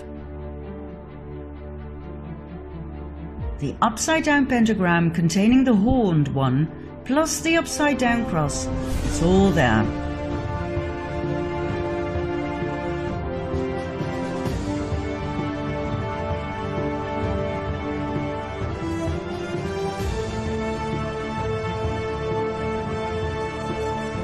So, we have Satan,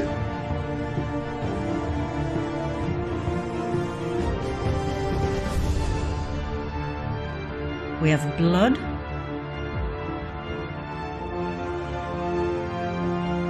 we have body parts,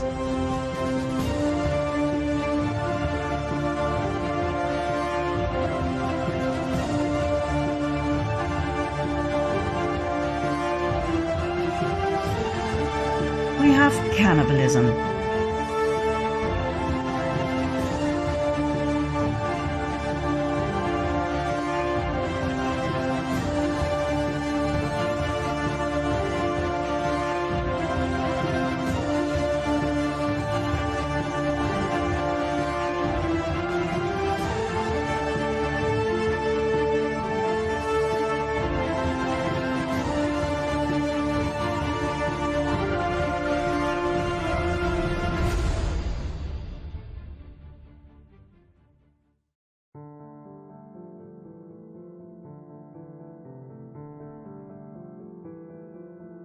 Statues of Moloch, an expression of the devil, are now watching over several American cities.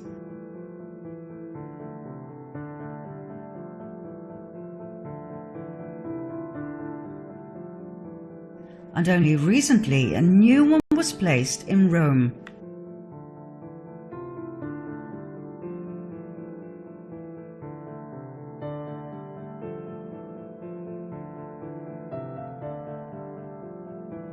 Let's go back to the Dutch royal family and see how far this insanity goes.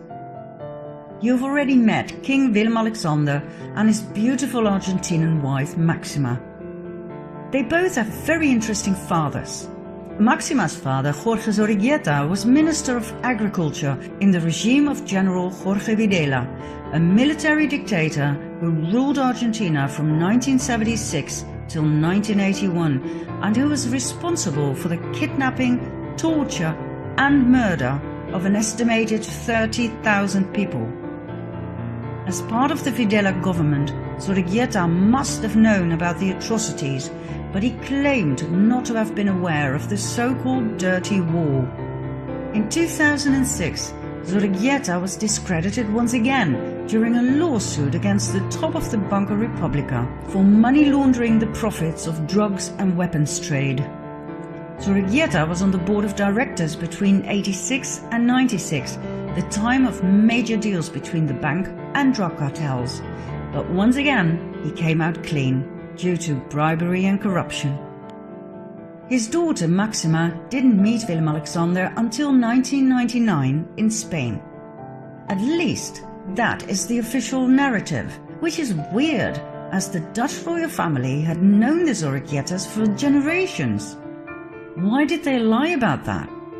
Prince Bernhard, Willem-Alexander's grandfather, frequented Argentina and the Zorriguetas even before World War II. Both families had a holiday mansion in Bariloche, a ski area with mostly German visitors and inhabitants. As a matter of fact, Bariloche was a Nazi den where many SSers and Nazi scientists went during Operation Paperclip.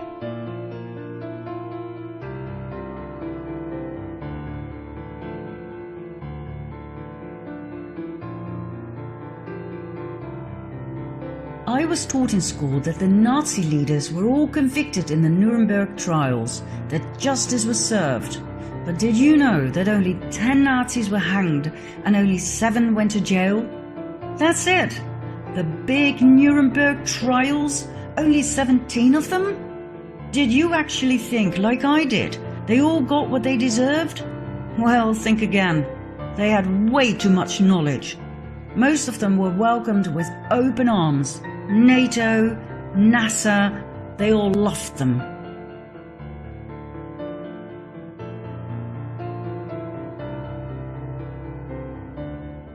Many SSers, scientists and engineers did not go to the US but to South America instead, especially after their retirement. Argentina was very popular among them, especially the inhabitable Patagonia, where they were safe from post-war Nazi hunters. Bariloche was such a place. Big Nazi names such as Erich Priebke, responsible for and actively participating in the killing of 335 Italian men and boys in 1944. Reinhard Kops, SS officer who helped many Nazis escape to Argentina after the war. Josef Mengele, the Angel of Death from Death Camp Auschwitz, where he performed horrific experiments on children.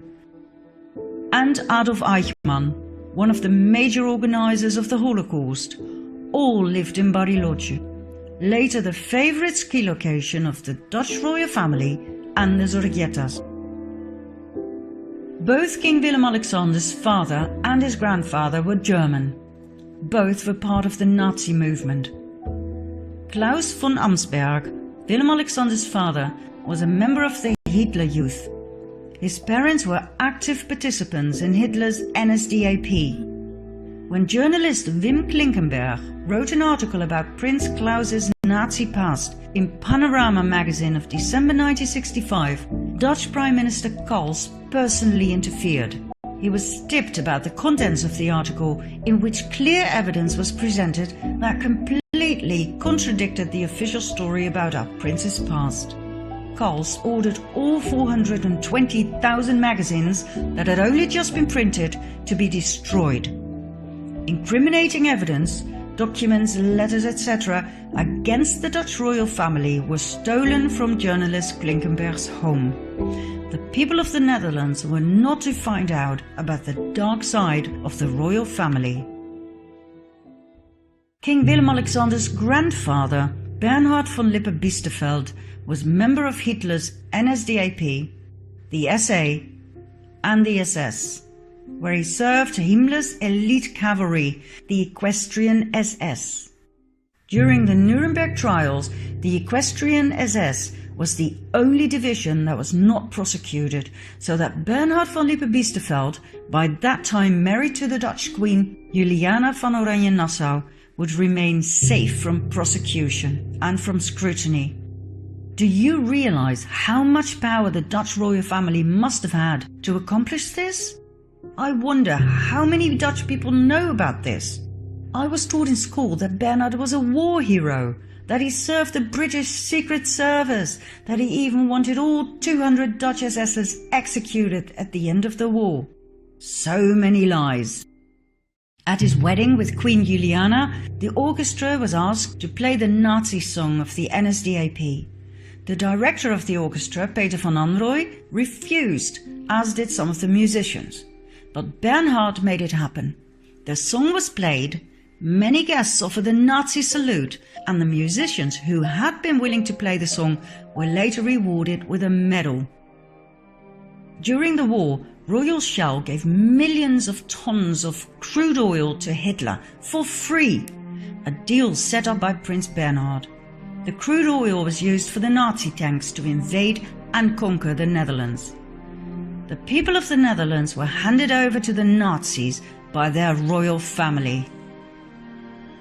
Most Dutch people are completely unaware of this, even though these facts are quite easy to find when you start searching for the truth. We've just never been told. Bernhard was corrupt to the core. He accepted a major bribe, $1.1 million, from Lockheed in 1976. He was scrutinized for being president of the Worldwide Fund for Nature and the Prince Bernhard Nature Fund, while being a passionate hunter and killer. More about Bernhard's hunting parties in a bit. Bernhard was a notorious womanizer. The maids of the royal palaces were terrified of him and knew very well they had to keep their doors locked at night. He had several illegitimate children, two of whom he officially acknowledged, Alexia and Alicia. Juicy little detail is that Alicia's mother was the daughter of Nazi test pilot Hanna Reitsch and Wernher von Braun. That's right, the Nazi rocket scientist who was welcomed by the US in 1945 during Operation Paperclip to continue his work for NASA. Wernher von Braun and Bernhard both had served in Himmler's cavalry, the Equestrian SS. They went way back. In 1952, Bernhard visited his old buddy Werner and took advantage of his daughter and left her pregnant.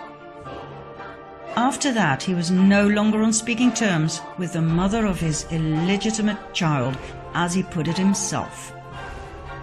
Bernhard was a much more powerful SSer than most people realize. Before, during and after World War II, he cherished and maintained his contact and friendships with other SS officers, both in Argentina, where he went on so-called trade missions for the Netherlands, and in Germany, which has always been denied by the royal family and the Dutch Central Intelligence Agency.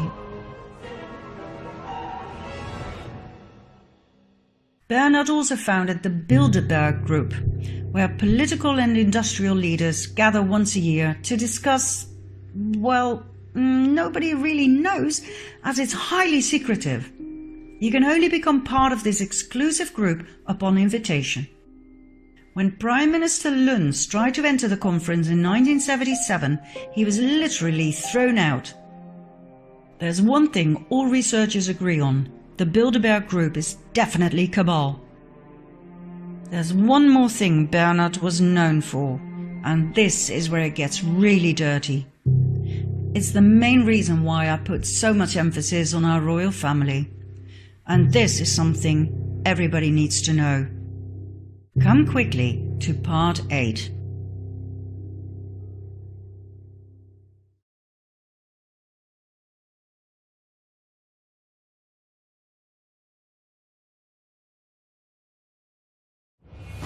The more I studied the hidden side of the European royal families, the further I fell down the rabbit hole, until I stumbled upon something extremely dark. I will spare you the gruesome details. They are too horrific, too sickening. I urge you to do your own research. Google the names you're about to hear, read and listen for yourself, and make up your own mind. This is where Pizzagate returns to the story. Pizzagate is not just an American problem, it's a global problem. Let's get down to the real definition of Pizzagate. Worldwide, children are stolen and sold to elite pedophile rings. They are tortured, raped and murdered as part of satanic ritual ceremonies. The murderers then drink the children's blood and they eat their flesh. The blood of children who were severely traumatized before they died contains adrenochrome, a natural drug produced by the pineal gland in the brain. Adrenochrome is the highest valued drug in the world. The god these people serve is Satan. It's not a god of love and mercy. Whether or not you believe in the existence of Satan is not relevant. They do. And according to each and every eyewitness who has the guts to step forward, Pizzagate is real. Remember Mel Gibson's statements? He was ousted for not wanting to participate. He witnessed it though, and he is one of the very few who dares to speak about it. Personally, I think it's a miracle that he's still alive. Adrenochrome is real. It is the ultimate drug. This is what you look like when you take it, and this is when you no longer have access to it, thanks to President Trump. There was not as much time between these photos as you may think.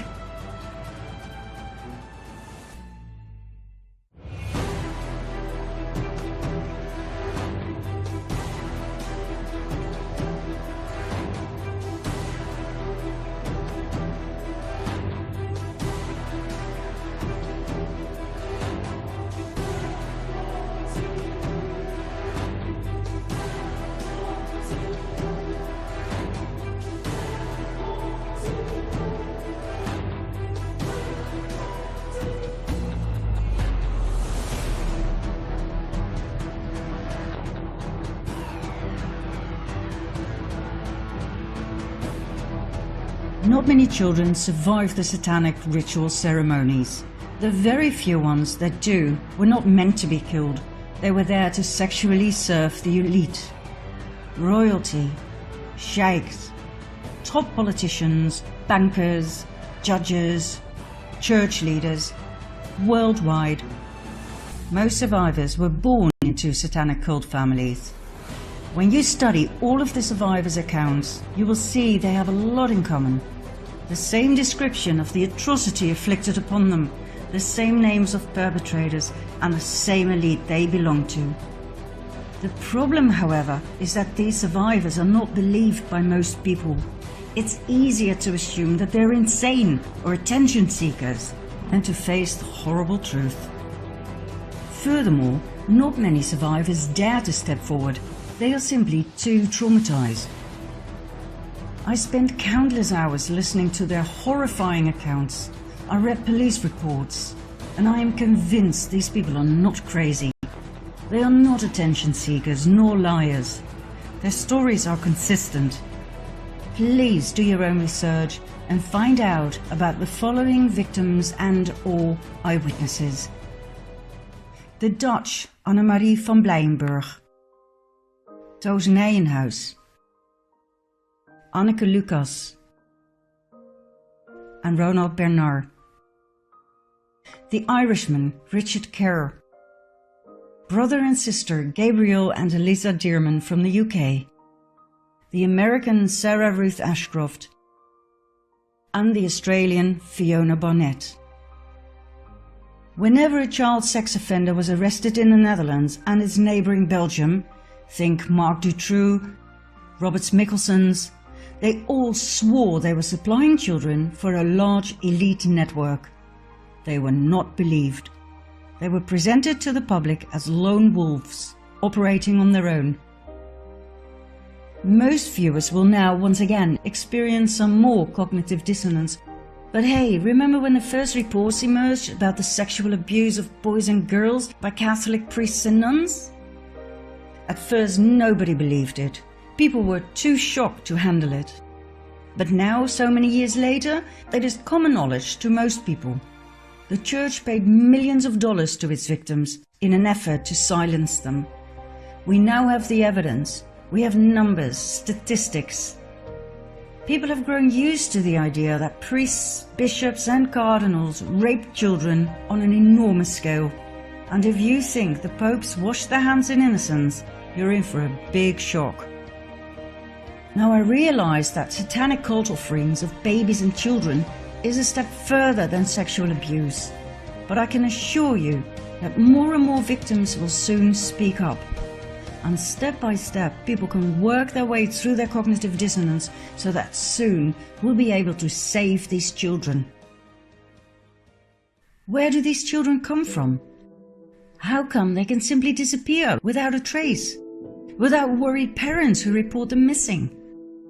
They come from orphanages, children's homes, youth detention centers. Some are homeless. Many are refugees fleeing wars. These children are stolen, sold. We're talking the fastest growing trade here.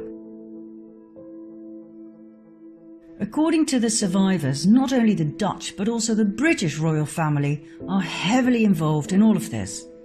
Back in the 1980s, a major controversy arose when it became clear that Prince Charles was a very close friend of Jimmy Savile, a notorious pedophile.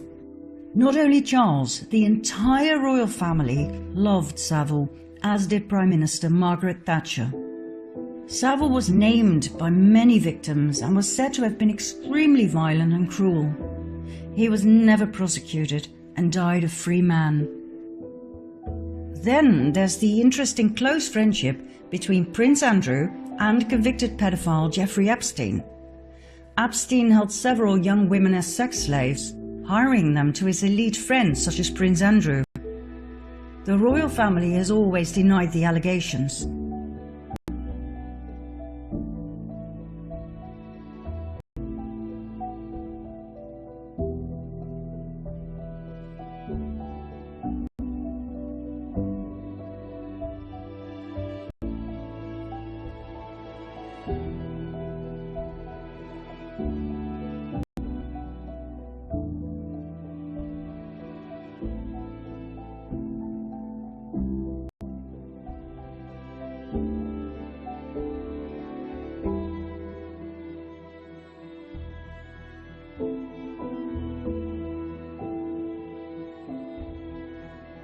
And there's more. In 2015, a video emerged, shot by a Swedish tourist at Buckingham Palace. It shows a naked boy climbing out of a window of the palace using a bedsheet. The boy cannot hold on and falls to the ground.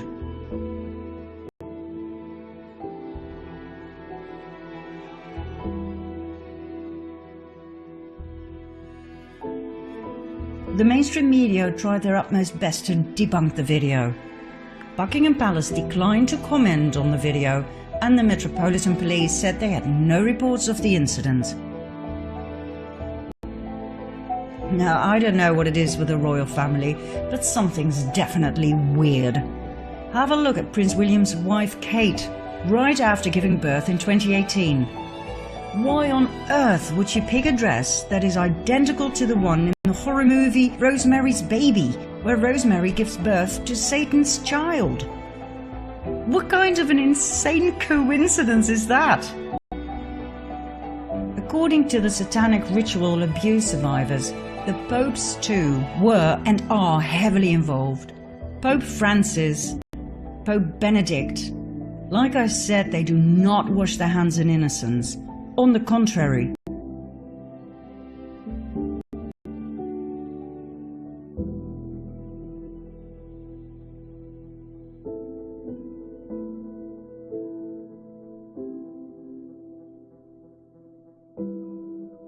Both Pope Francis and the Dutch Prince Bernhard loved hunting parties, according to the survivors.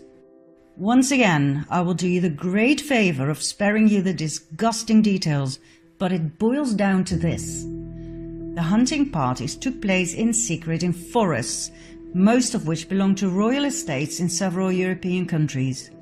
The participants, all part of the before-mentioned elite satanic pedophile cult, would hunt down children, rape them, murder them, and cut off their genitals as a trophy. In February 2013, former Pope Benedict Joseph Ratzinger was prosecuted and sentenced by default for crimes against humanity by the International Tribunal into Crimes of Church and State. Ratzinger's crimes included child trafficking and protecting priests who had raped children.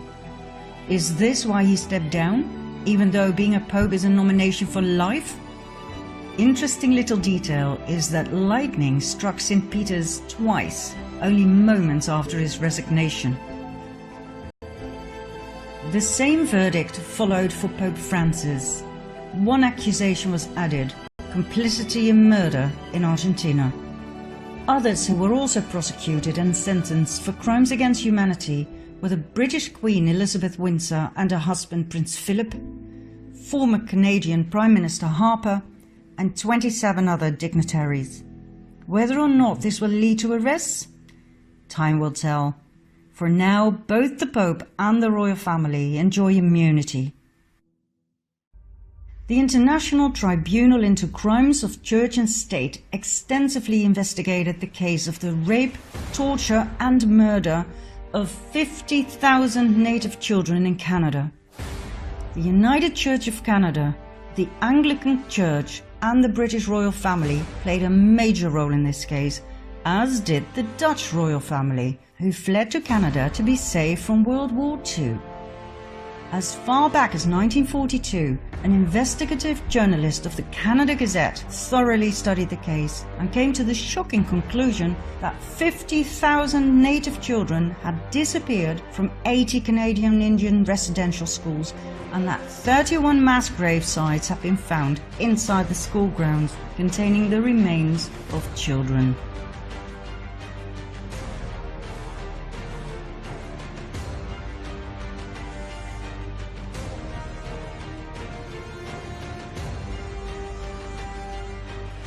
Now, as shocking as this may be, it is nothing new. On a regular basis, mass baby and children's graves are discovered, often near nunneries. In some cases, we don't know exactly what happened. In other cases, we do know, due to forensic evidence and the eyewitness accounts of survivors. Mel Gibson was right when he said that satanic cults with child sacrifices are nothing new. It goes way back into history. For thousands of years, children have been murdered to please Satan, Lucifer, Baal, Moloch, or whatever you want to call him. I have found many paintings of child sacrifice in Catholic churches during my own research. It's part of human history, but that doesn't mean it's okay.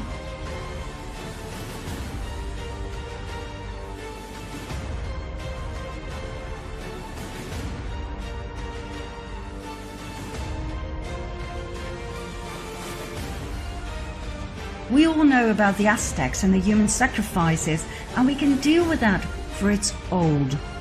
But until recently, I was not aware of any of this. I'd never heard about Pizzagate and satanic Luciferian cults with child sacrifice. I thought it belonged to the past, to the Dark Ages. Well, I guess we're still living in the Dark Ages. All of the satanic cults are connected, worldwide. People at the highest level are only at the highest level because they participate. And once you're in for life, through blackmail with pictures and video footage taken in secret. And some don't even need blackmail, they simply thrive on the pain and suffering of others. Some names have been named, others will follow soon. The people will be shocked to the core when this comes out. Let me give you one piece of advice. When the video of Hillary Clinton and her right hand Huma Abedin raping, torturing, mutilating and killing a little girl comes out in the open, do not watch it. You will not sleep again.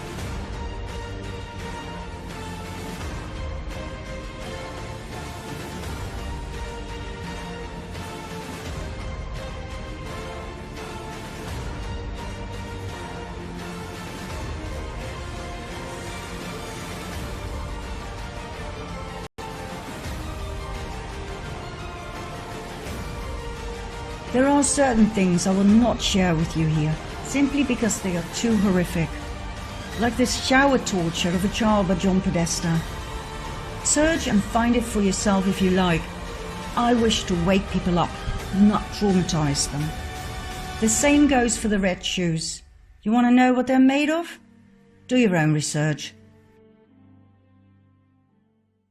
I'll give you a small hint. The tradition of red shoes for the elite goes all the way back to the Byzantine tradition, when kings would wear them as symbols of bloody martyrdom. The video, by the way, was found on the confiscated laptop of Anthony Weiner, the ex-husband of Huma Abedin. It was stored together with thousands of other files in a folder called Life Insurance. Talk about blackmail.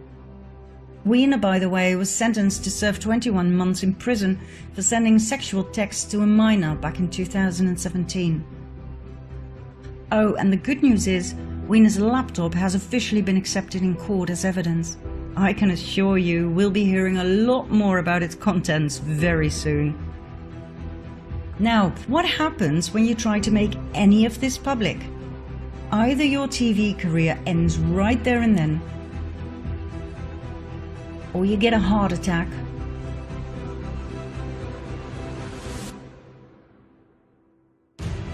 or your plane crashes,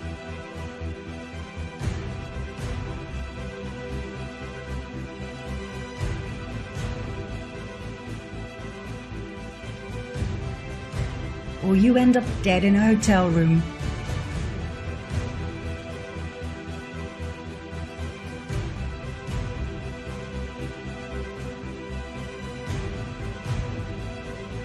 Or you are found with a bullet in your back, or you commit suicide.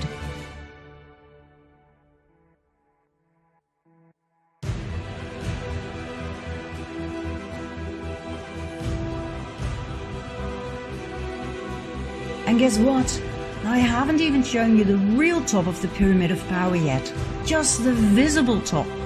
Did you think the Rothschilds, the Rockefellers, George Soros, the government leaders, even the royal families, did you think they are the top of the 1%? They are not. There is a very dark order above them all, making puppets of everybody else, even of kings and queens. Ever heard of the Jesuit order? Did you know that there are 3 popes instead of 1? Ever heard of Agenda 21? Of its sequel, the depopulation program? This is so big, it does not fit in this first documentary. It will form a film of its own, which I promise to present in a very near future. What I wish to give you now is hope.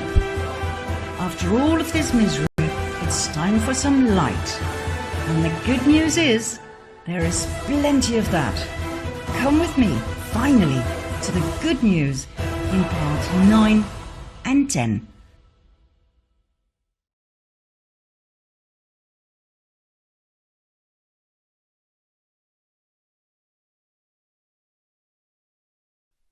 When Q arose on October 28, 2017, little did we know that a new era had started. Something big, something massive started unfolding before our very eyes, but most people remained completely in the dark. Through the Q drops, hints, clues and questions were planted like seeds, waiting for humanity to be picked up, researched and unraveled. Bit by bit, we, the people, woke up. Using other means than the mainstream media, the QAnons started communicating with each other through Facebook, Twitter and other social media. The same social media that was set up by the cabal to monitor the people 24/7 were now used to find each other and to spread news and findings. There was no stopping us anymore. People in France went out into the streets in yellow vests, showing President Macron that they no longer complied. What started off with small groups evolved into mass protests. For over a year now, tens of thousands of people have been gathering every Saturday. Not just in France, but in Spain, Germany, the Netherlands, Sweden, Bulgaria, Turkey, Poland, Hungary, Taiwan, Australia, Iraq, Israel. The mainstream media tried to make people believe it was just a fading phenomenon, but the people saw through their lies. George Soros then intervened in his own special way. He paid his people to mingle with the Yellow Vests and start riots. The ever-successful way to discredit a group of protesters with peaceful intentions, make them look like vandals and aggressors.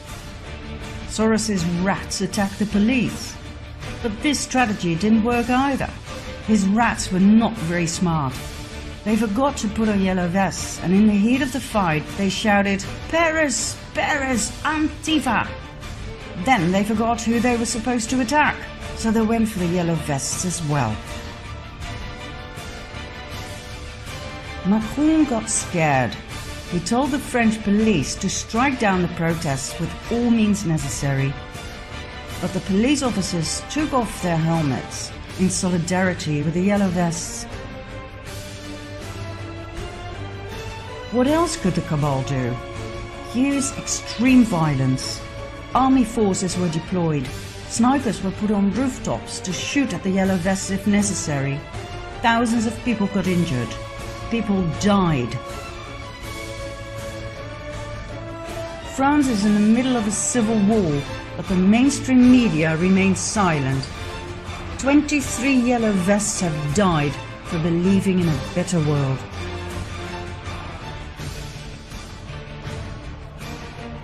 South America too shows massive protests, where people demand their corrupt governments to step down.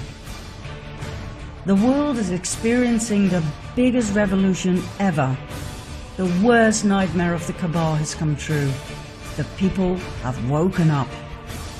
And contrary to other revolutions that humanity went through in the past, this revolution is one of knowledge, understanding of how things are run by the elite, and the willingness to work together to create a better world. A revolution of the people can only work when there is help at the top. That help was never there in the past, but now there is. That is what makes this revolution different. We have an ally at the top, an ally that we refer to as Q. Q is a group of people, not an individual. The intel Q provides is top level. I believe Q comprises of Donald J. Trump and some of his most loyal army generals. Without the help of the army top, the plan that is unfolding would never stand a chance. But there's more to Q than meets the eye. I am convinced there are some secret components that will be revealed soon.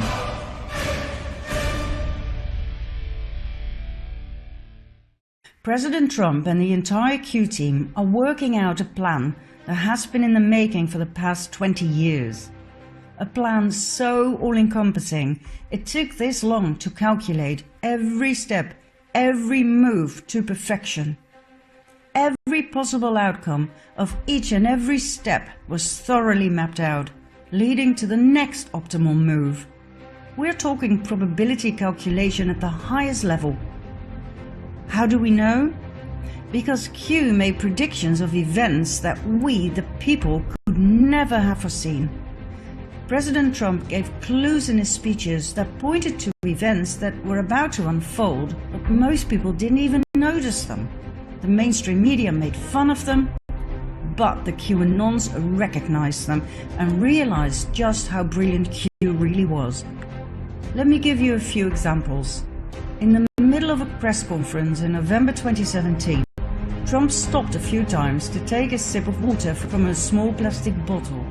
It seemed weird, completely overdone.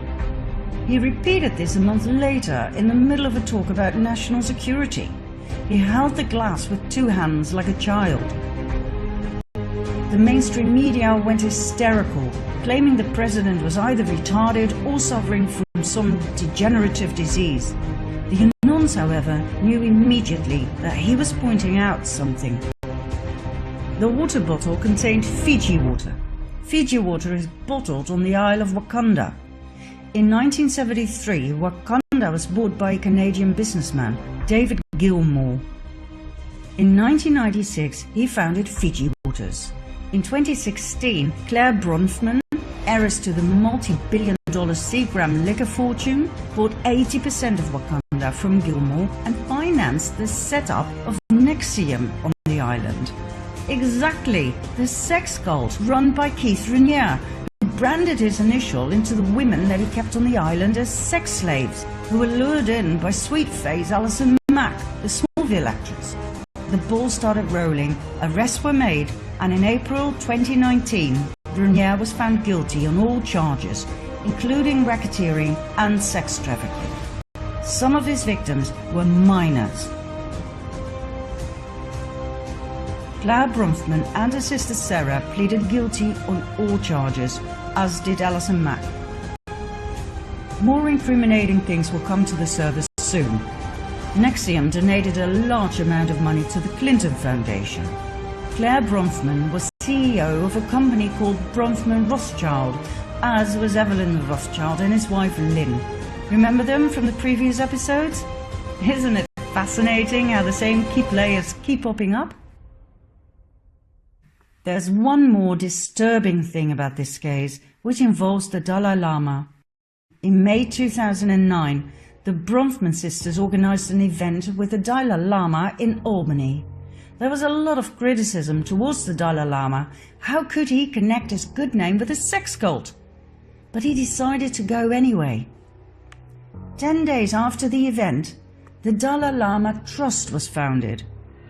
According to its tax filings, the trust received $2.2 million in donations in its first year. Was the Dalai Lama bought to connect himself to NXIVM? According to an inside NXIVM member, this was indeed the case. The Dalai Lama's office and the Bronfman sisters denied the allegation.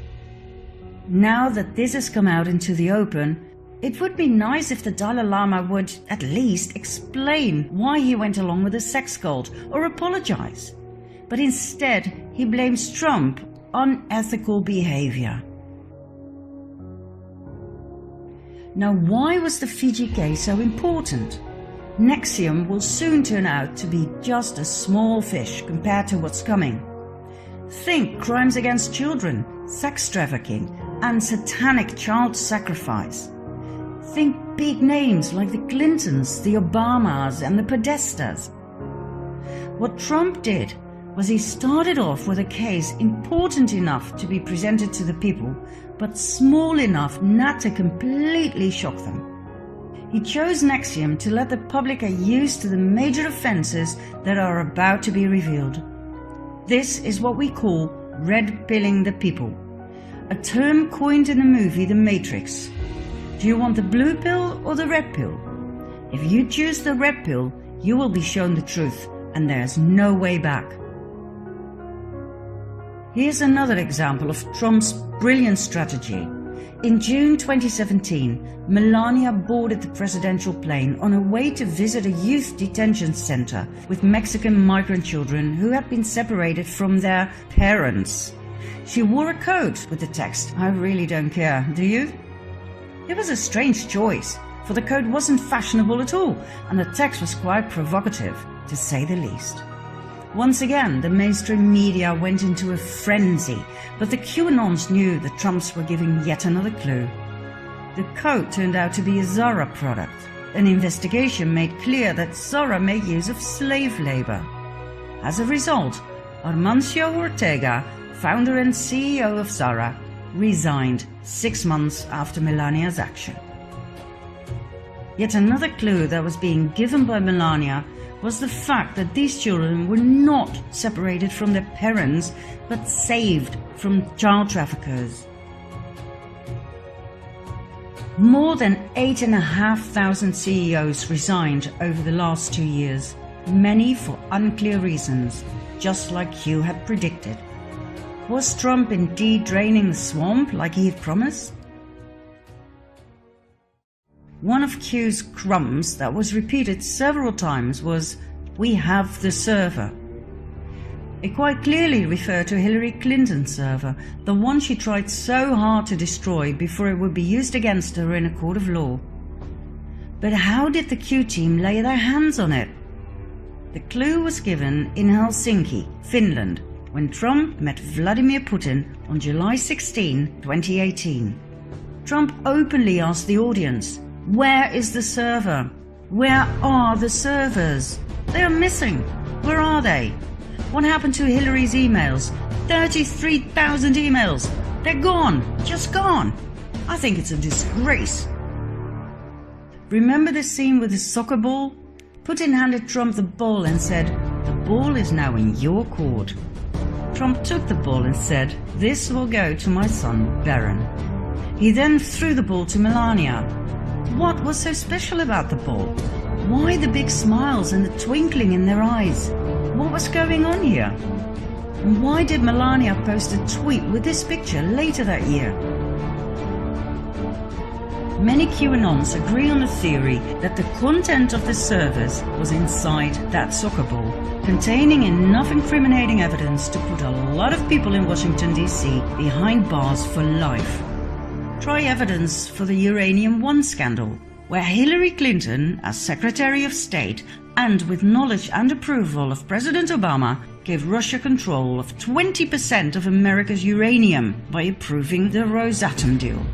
The Russian company Rosatom had bought the Canadian company Uranium One in 2010, 3 years after the latter had purchased Eurasia, owned by Frank Giustra, our friend with the pedophile logo from part 4. Remember? Giustra had officially stepped down after the purchase, so why did he donate $145 million to the Clinton Foundation right after the Rosatom deal was signed? Why on earth was he too embraced by the Dalai Lama?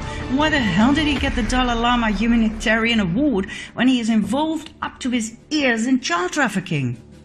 Why did Bill Clinton receive $500,000 for a talk in Moscow right after the Rosatom deal was announced? Do you know what we're looking at here? Bribery, corruption, pay-to-play, money laundering, and high treason. This was the real Russian collusion. Oh, by the way, why did Trump say this soccer ball was going to his son Barron? According to insiders, Barron is extremely intelligent with an IQ of 146.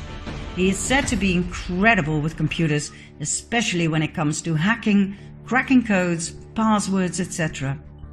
Bearing this in mind, I so understand the facial expressions that one fine day in Helsinki. Soon, very soon, there will be arrests. Mass arrests. Everything has been laid out. 20 years of preparations. The CIA, FBI, DOJ, NSA, every three-letter agency has been cleared of deep state actors. How can you make arrests when the agencies are corrupted? You cannot. That's why Comey, McCabe, Brennan, and other key players had to go. That's why some of them suddenly stepped down while others were fired. The stage has been set. The world will be in for a major shock. How on earth are people going to respond when it becomes clear that Obama, Pelosi, Schumer, Feinstein, Strzok, Page, the Clintons, that they all tried everything they could possibly think of to impeach the President of the US? We will soon see that it went much further than just spying. It went as far as organized murder attempts. The cabal, the deep state, tried to assassinate the President of the United States on multiple occasions. They tried to force Trump to go to war with North Korea, but after annihilating the cabal strongholds there, he brought peace. They now try to force him to go to war with Iran, but I can assure you he will do the exact same thing. Annihilate the cabal strongholds first, and then bring peace. Q said it would happen this way. First Korea, then Iran, Israel last.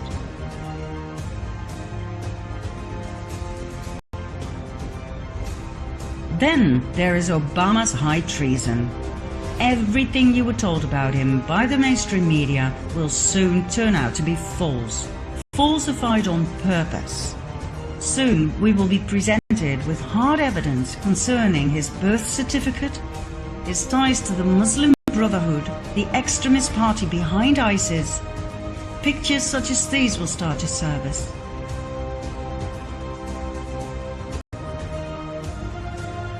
Obama and the Clintons integrated the Muslim Brotherhood in the American government at the highest level. Remember Huma Abedin, Hillary's right hand? Her parents were directly connected to the Muslim Brotherhood, as is her brother. Where do you think that leaves her? Remember John McCain? What was he doing in Iraq with the ISIS top 4? Why did Trump say they caught the 5 most wanted ISIS leaders? Not 4, 5. Did you notice something weird about the flag on his coffin? It was wrinkled. Only traitors get wrinkled flags. It was a code. High treason, death penalty. Did you really believe he died of cancer? Do you still believe Osama bin Laden was the enemy? That he was responsible for 9/11? That he set up Al-Qaeda? He was a CIA agent before he became the enemy. His American name was Tim Osman. Osama Osman. Did you hear about Team 6, the Navy SEALs who killed him? They all died 3 months later when the helicopter crashed. No eyewitnesses who might once tell the tale of what really happened. We've been lied to on a scale we cannot fathom just yet. History books will have to be rewritten. America was sold to the highest bidder by Obama, the Clintons, and the Bushes. Do you realize the state of shock people are going to be in when the truth finally hits the surface? Do you understand why Guantanamo Bay has been fully upgraded and expanded? Do you have any idea how many sealed indictments there are waiting for the perfect moment to be unsealed so that arrests can be made? More than 100,000. Many will be prosecuted for treason, some for high treason. High treason means capital punishment, death penalty. There will be chaos and shock, but there will be guidance from totally unexpected mystery guests. This moment in time is one that will make history, one that is unprecedented in the history of mankind. Do you think I'm exaggerating? Find out in our final part, number 10.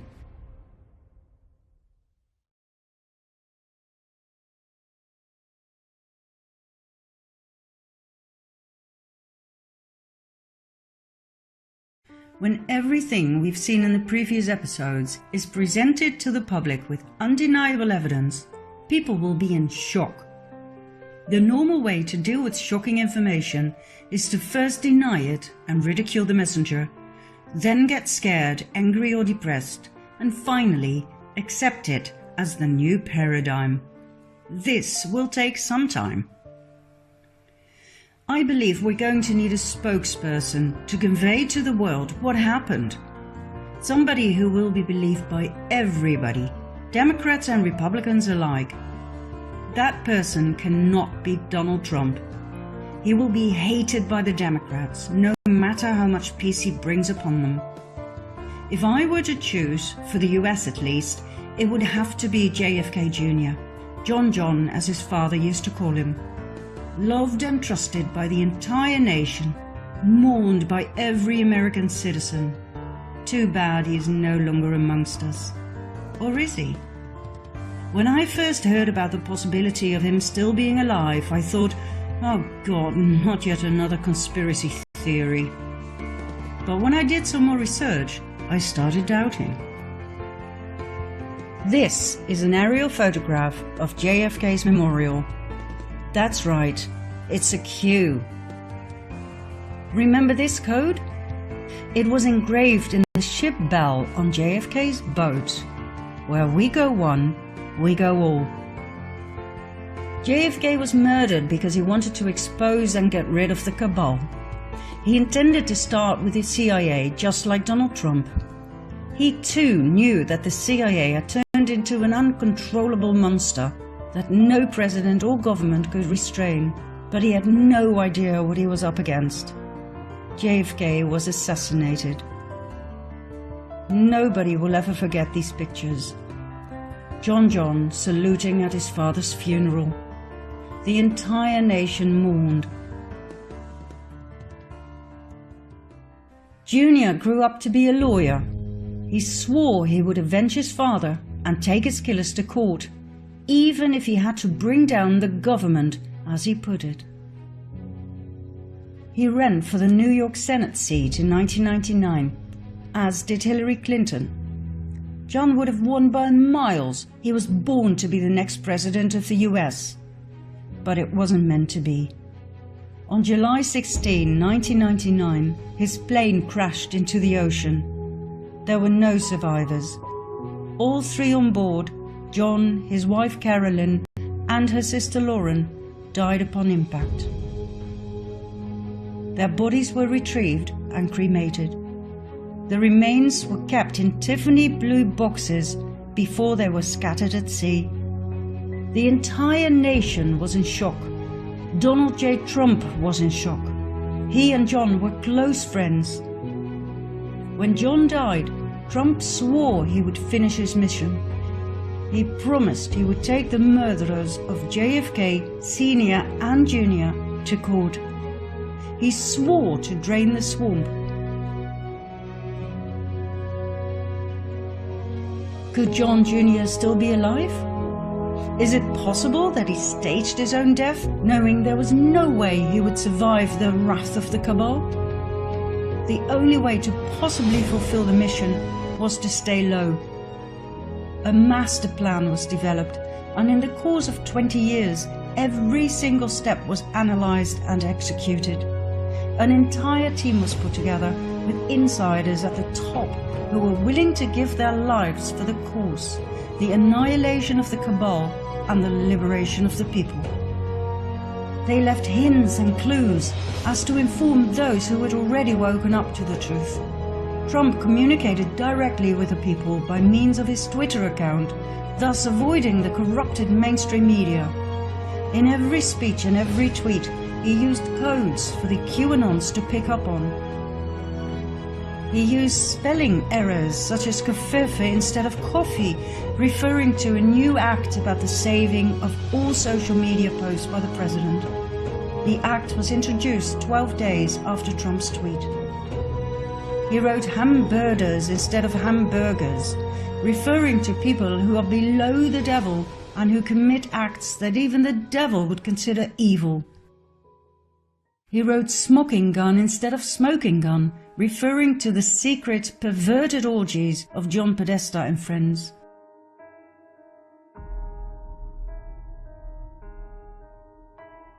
Trump's clumsy behavior showed his victory over cabal key players.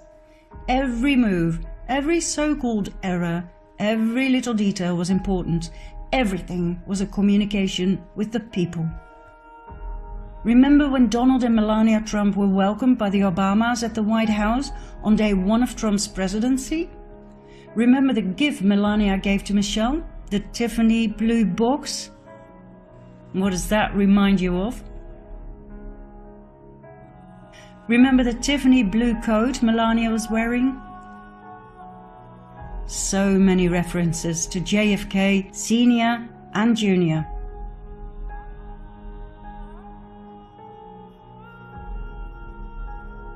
There's one more clue that John might indeed have staged his own death. In September 1995, he founded and edited a glossy politics lifestyle magazine called George.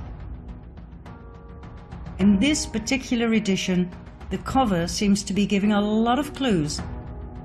Survival Guide to the Future? Interesting.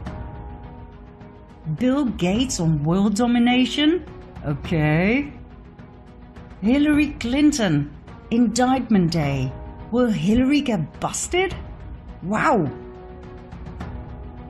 The lady reappears in the editing room. In the background, there she is. Platform 2020. That's the year of the next presidential election. And then it reads, buckle your chin strap and hold on as George enters the time warp and re-emerges in the year 2020. Time warp? Is this John communicating that he will reappear in 2020? If John is alive, would he show himself to the public from time to time? Disguised, of course, yet clear enough for the Anons to see? Meet Vincent Fusca, presented to the public as a Trump enthusiast and volunteer at the Trump rallies. Now I know he's not the spitting image of John Jr. Different nose, different mouth, not quite as handsome. But hey, if they can make Eddie Murphy look like this, everything is possible, right? Bear that in mind. Vincent Fusca does not seem to have a past. No old pictures, no family tree, nothing.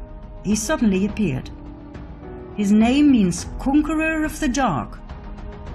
He often wears a fedora hat, very similar to JFK Sr. And this I find interesting. His nose changes. Sometimes it's bigger than John's, sometimes it's not.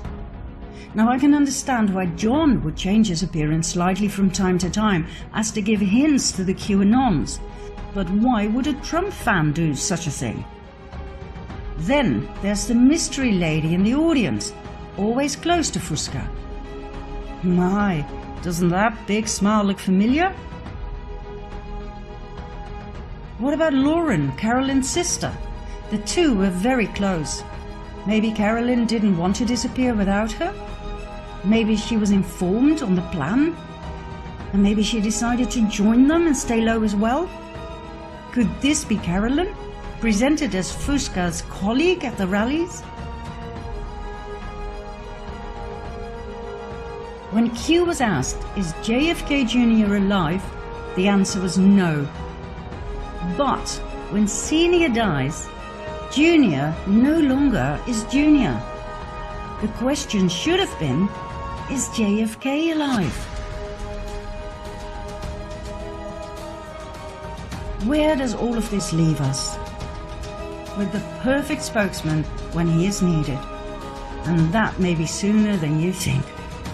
As soon as the FISA documents are released, the sealed indictments are unsealed and the arrests are made, that's when I expect him to step forward.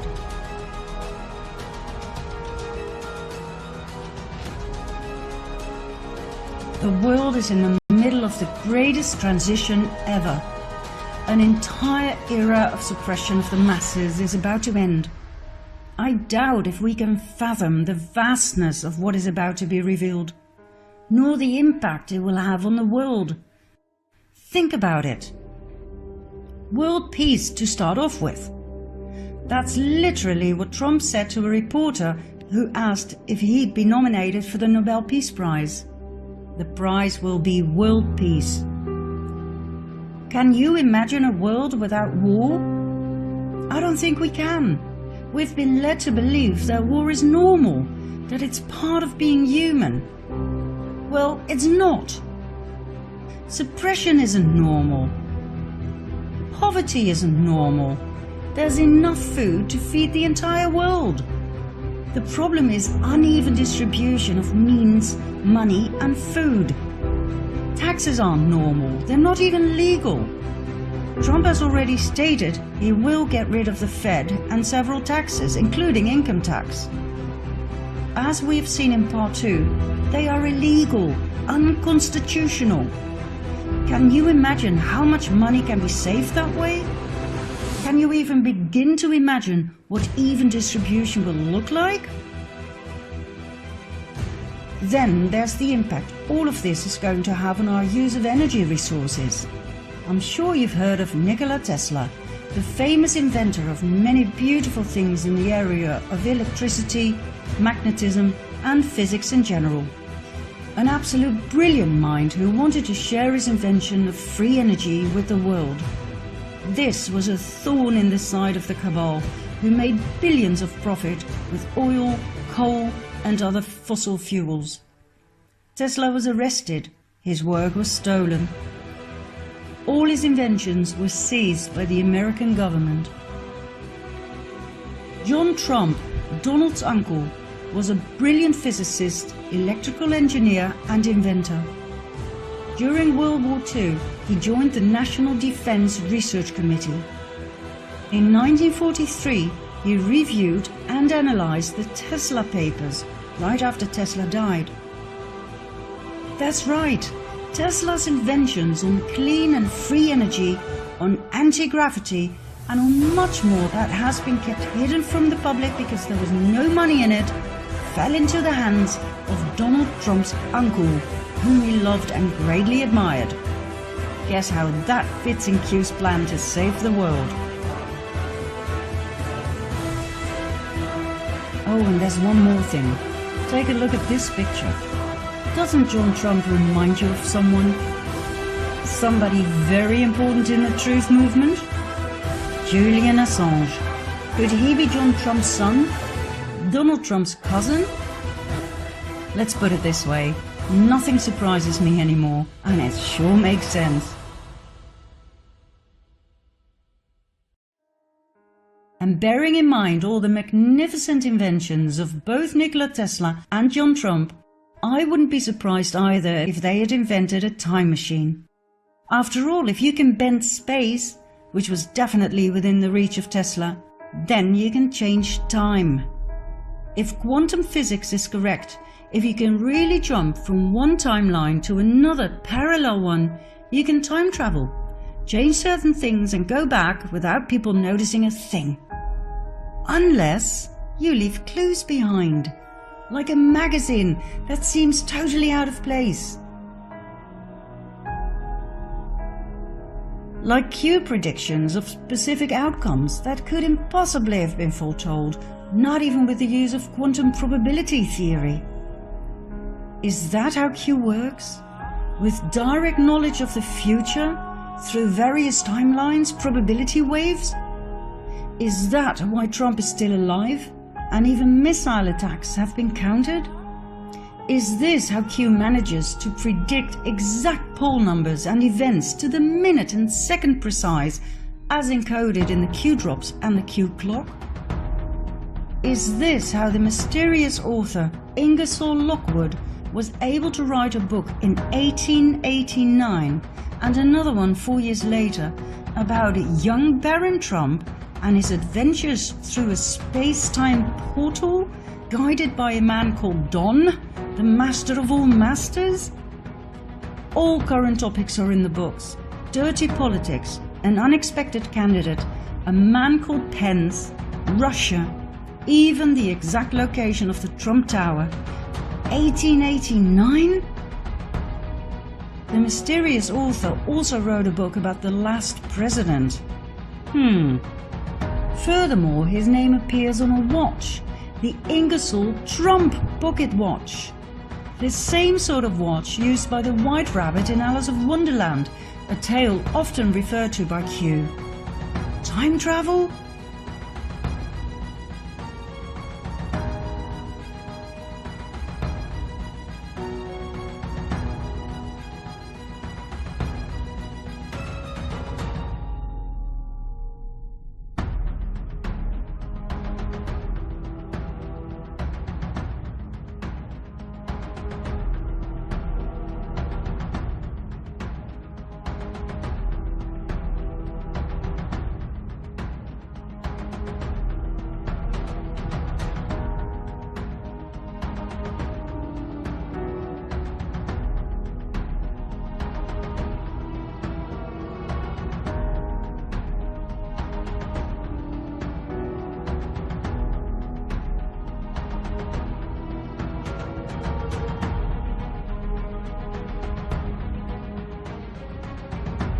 The world as we know it is about to end. What is awaiting us is a new era of peace, liberty, equality and harmony. The dawn of the golden age as described in each and every source text. I have grown to fully trust Don, master of all masters. He may seem rude, clumsy and silly from time to time, but he has earned my trust in the past 2.5 years when I suspiciously followed his every move. He is a genius, a 5D chess player, a man with a huge heart. There will be a relatively short bridge period between the two in which people can adjust to the new paradigm and its energies. I don't think there will be much chaos. Everything is ready to be implemented. A new banking system without interest, new ways to educate our children, a new medical system without poisonous addictive chemicals, and so on and so forth. All we have to do is be patient, watch everything unfold, trust the plan, do whatever we can to help others wake up, and remain focused and ready to assist, ready to help create a beautiful new world. Some people will wake up faster than others, remain calm and in service to all. Or, as Q once put it so beautifully, as long as you sleep,